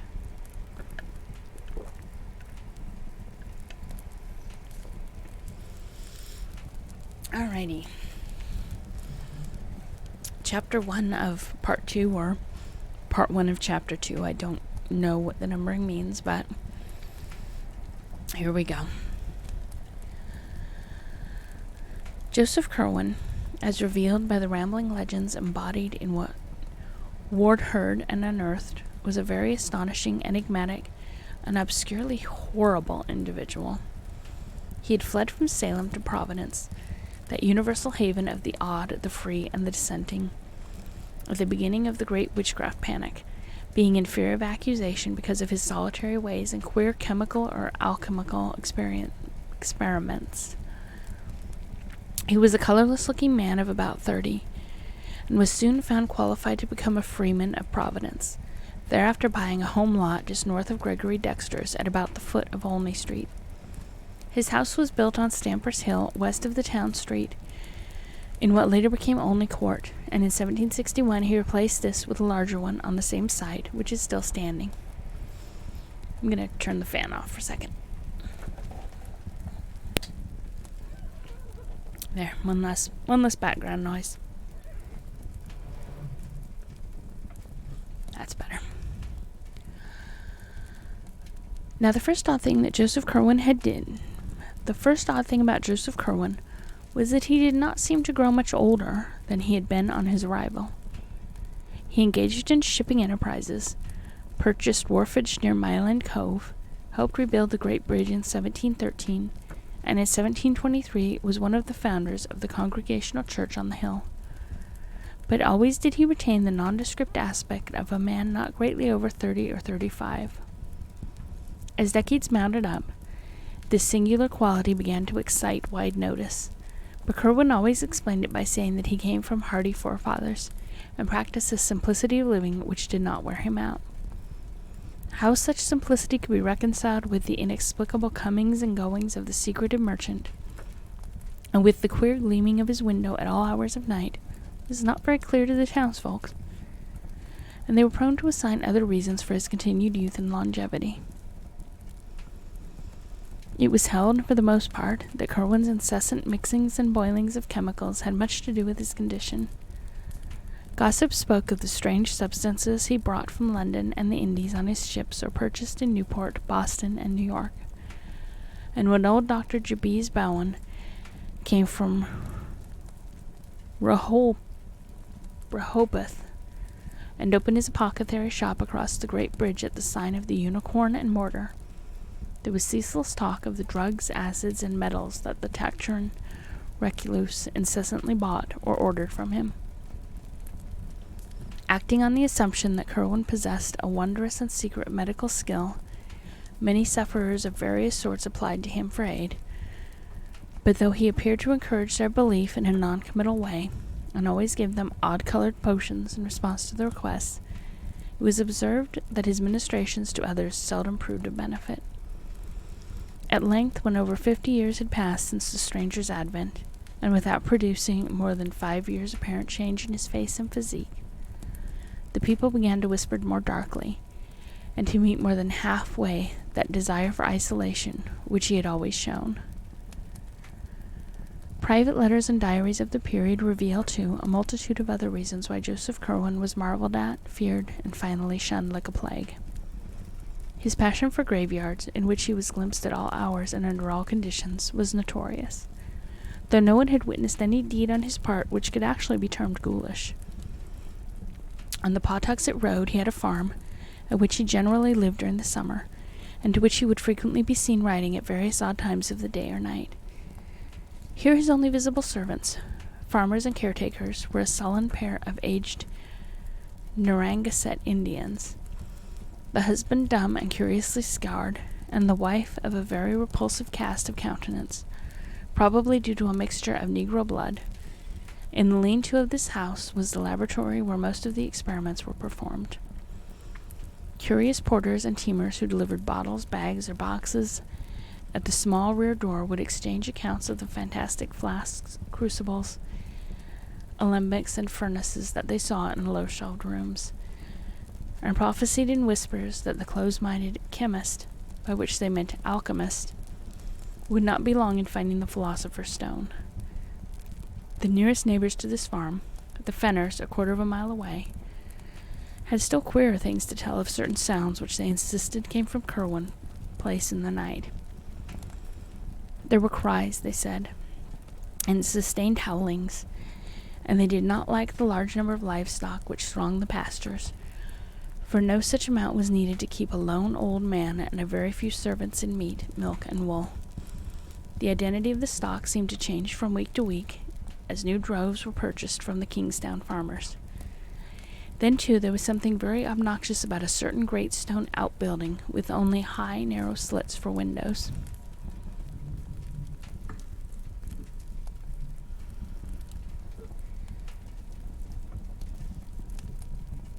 Great Bridge idlers likewise had much to say of Kerwin's townhouse in Olney Court. Not so much the fine new one built in 1761, when the man must have been nearly a century old, but the first low gambrel-roofed one with the windowless attic and shingled sides, whose timbers he took the peculiar precaution of burning after its demolition.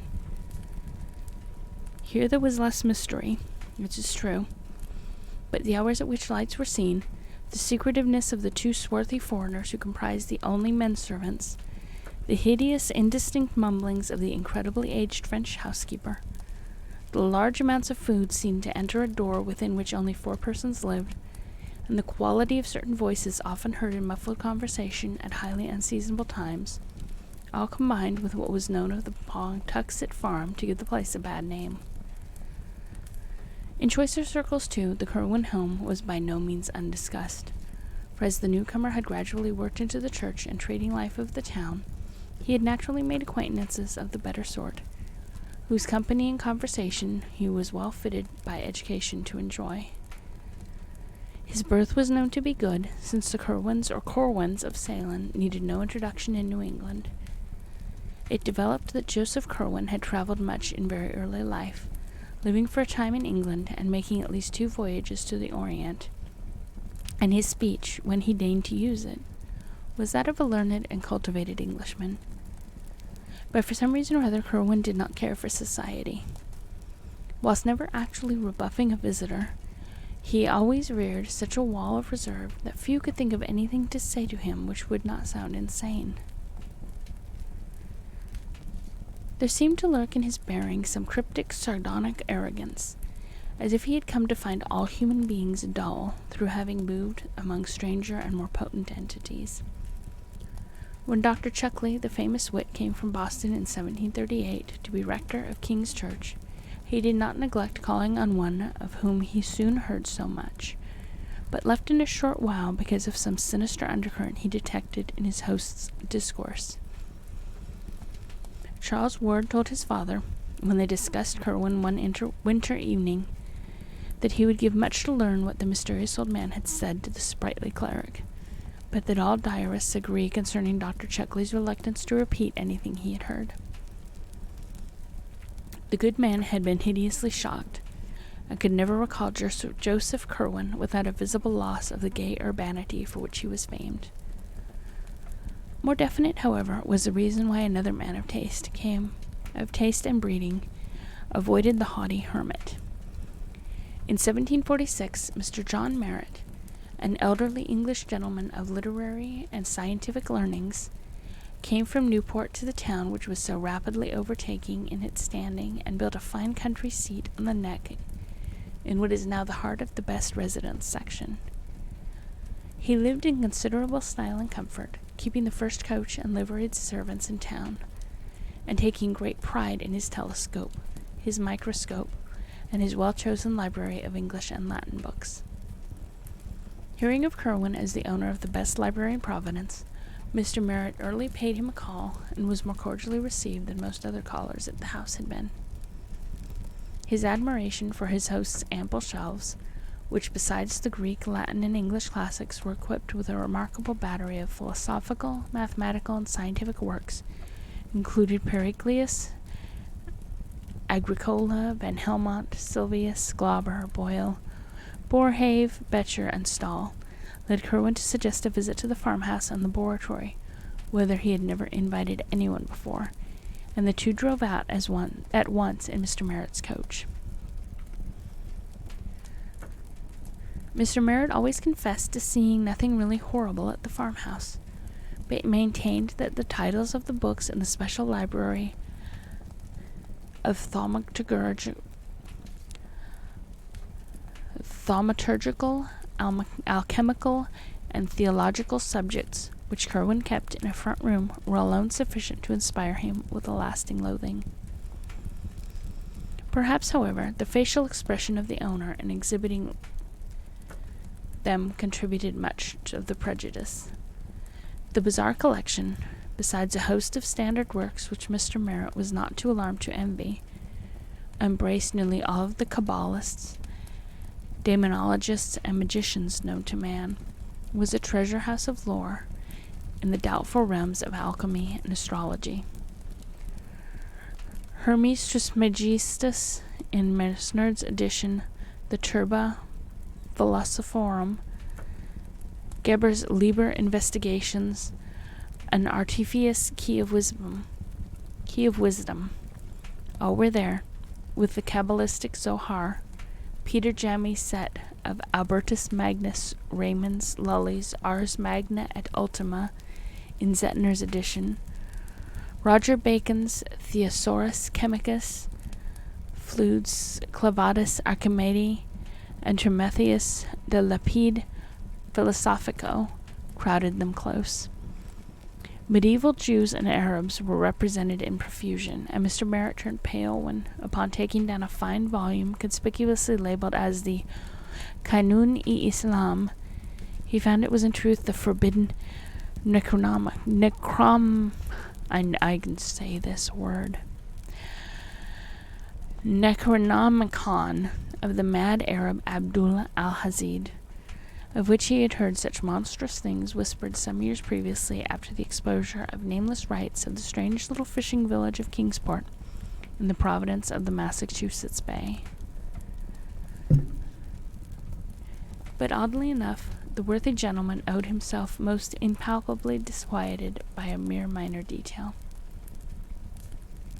On the huge mahogany table, there lay face downward a badly worn copy of Borellus, bearing many cryptical marginalia and interlineations in Curwen's hand.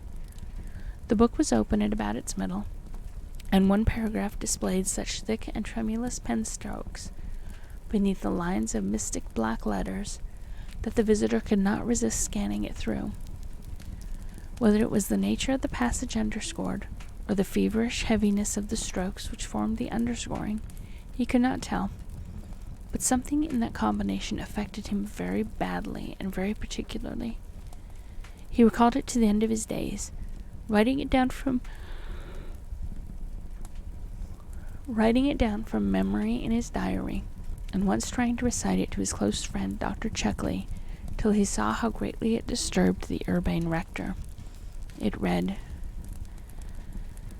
"The essential salts of animals may be prepared and preserved, that an ingenious man may have the whole Ark of Noah in his own study, and raise the fine shape of an animal out of its ashes at his pleasure.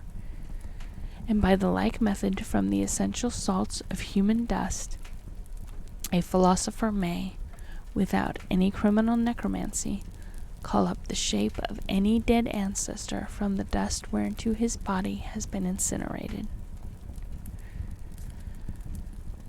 It was near the docks along the southerly part of Town Street, however, that the worst things were muttered about Joseph Curwen. Sailors are superstitious folk, and the seasoned salts who manned the Infinite Run, slave, and molasses sloops, the rakish privateers, and the great brigs of the Browns, Crawfords, and Tillinghasts, all made strange furtive signs of protection when they saw the slim, deceptively young-looking figure, with its yellow hair and slight stoop, entering the Curwen warehouse in Doubloon Street, or talking with captains and supercargoes on the long quay where the Curwen ships rode restlessly. Curwen's own clerks and captains hated and feared him, and all his sailors were mongrel riffraff from Martinique, St. Eustatius, Havana, or Port Royal. It was, in a way, the frequency with which these sailors were replaced which inspired the acutest and most tangible part of the fear in which the old man was held. A crew would be turned loose in the town on shore leave, some of its members perhaps charged with this errand or that, and when reassembled it would be almost sure to lack one or more men. That many of the errands had concerned the farm on the Pawtuxet Road, and that few of the sailors had ever been seen to return from that place, was not forgotten, so that in time it became exceedingly difficult for Curwen to keep his oddly assorted hands. Almost invariably, several would desert soon after hearing the gossip of the Providence wharves, and their replacements in the West Indies became an increasingly great problem to the merchant. In 1760, Joseph Curwen was virtually an outcast, suspected of vague horrors and demonic alliances, which seemed all the more menacing because they could not be named, understood, or even proved to exist. The last straw may have come from the affair of the missing soldiers in 1758, for in March and April of that year 2 royal regiments on their way to New France were quartered in Providence, and depleted by an inexplicable process far beyond the average rate of desertion. Rumor dwelt on the frequency with which Curwen was wont to be seen talking with the red-coated strangers, and as several of them began to be missed, people thought of the odd conditions among his own seamen. What would have happened if the regiment had not been ordered, no one can tell. Meanwhile, the merchant's worldly affairs were prospering. He had a virtual monopoly on the town's trade in saltpeter, black pepper, and cinnamon, and easily led any other shipping establishment save the Browns in his importation of brassware, indigo, cotton, woolens, salt, rigging, iron, paper, and English goods of every kind. Such shopkeepers as James Green at the sign of the Elephant in Cheapside, the Russells at the sign of the Golden Eagle across the bridge, or Clark and Nightingale at the Frying Pan of Fish near the new coffee house, depended almost wholly upon him for their stock, and his arrangements with the local distillers, the Narragansett dairymen and horse breeders, and the Newport candle makers, made him one of the prime exporters of the colony. Ostracized though he was,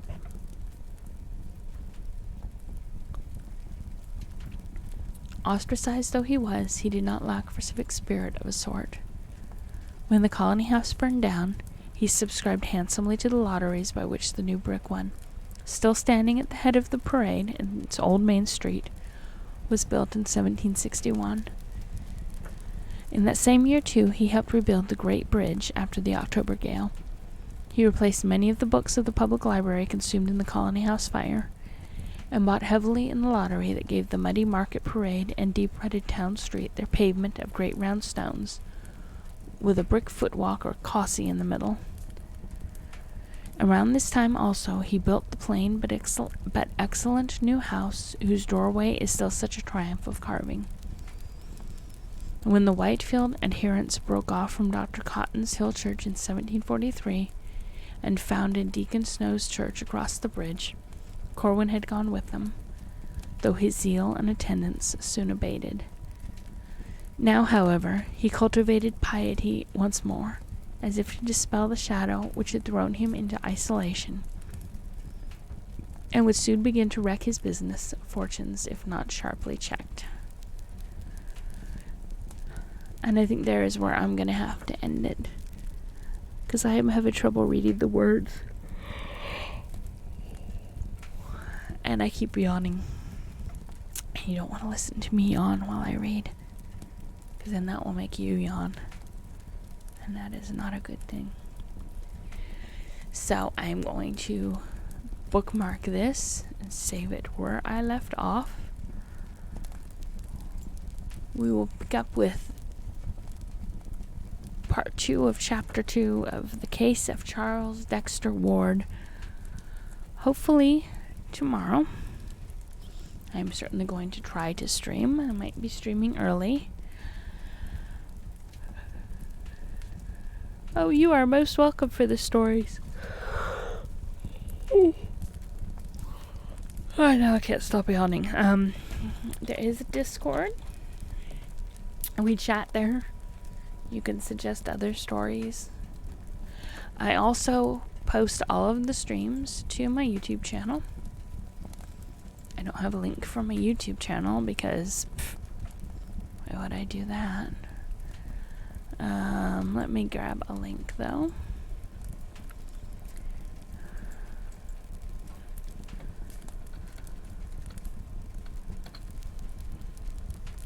Someday I will get 100 subscribers and be able to choose a real name for my channel. But until then, all of the videos go up there 24 hours after I stream, so you can watch them, catch up, because Twitch keeps them up, I think, for a week. And I hope to see you all tomorrow, when we will finish this story at the very least. I don't know when, but I'm hoping to start streaming earlier than I did tonight.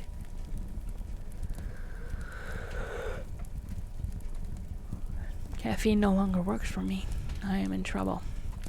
Let me see who I can send you all off to. Who? Why can't I find God?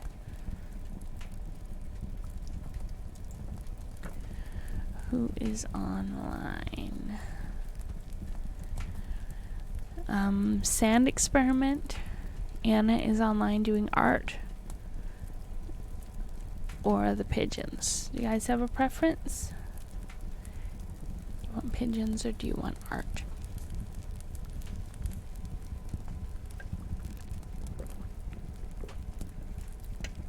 Honestly, I'll just leave the stream up. Y'all can watch the fire.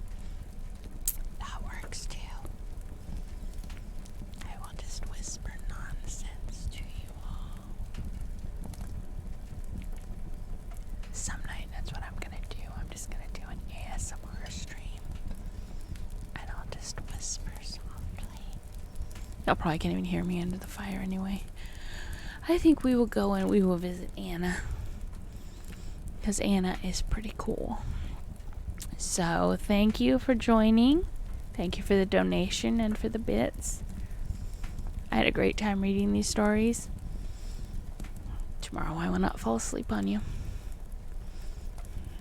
Oh, you could hear me? Yeah, I'm not much for ASMR either. But sometimes I just like to whisper.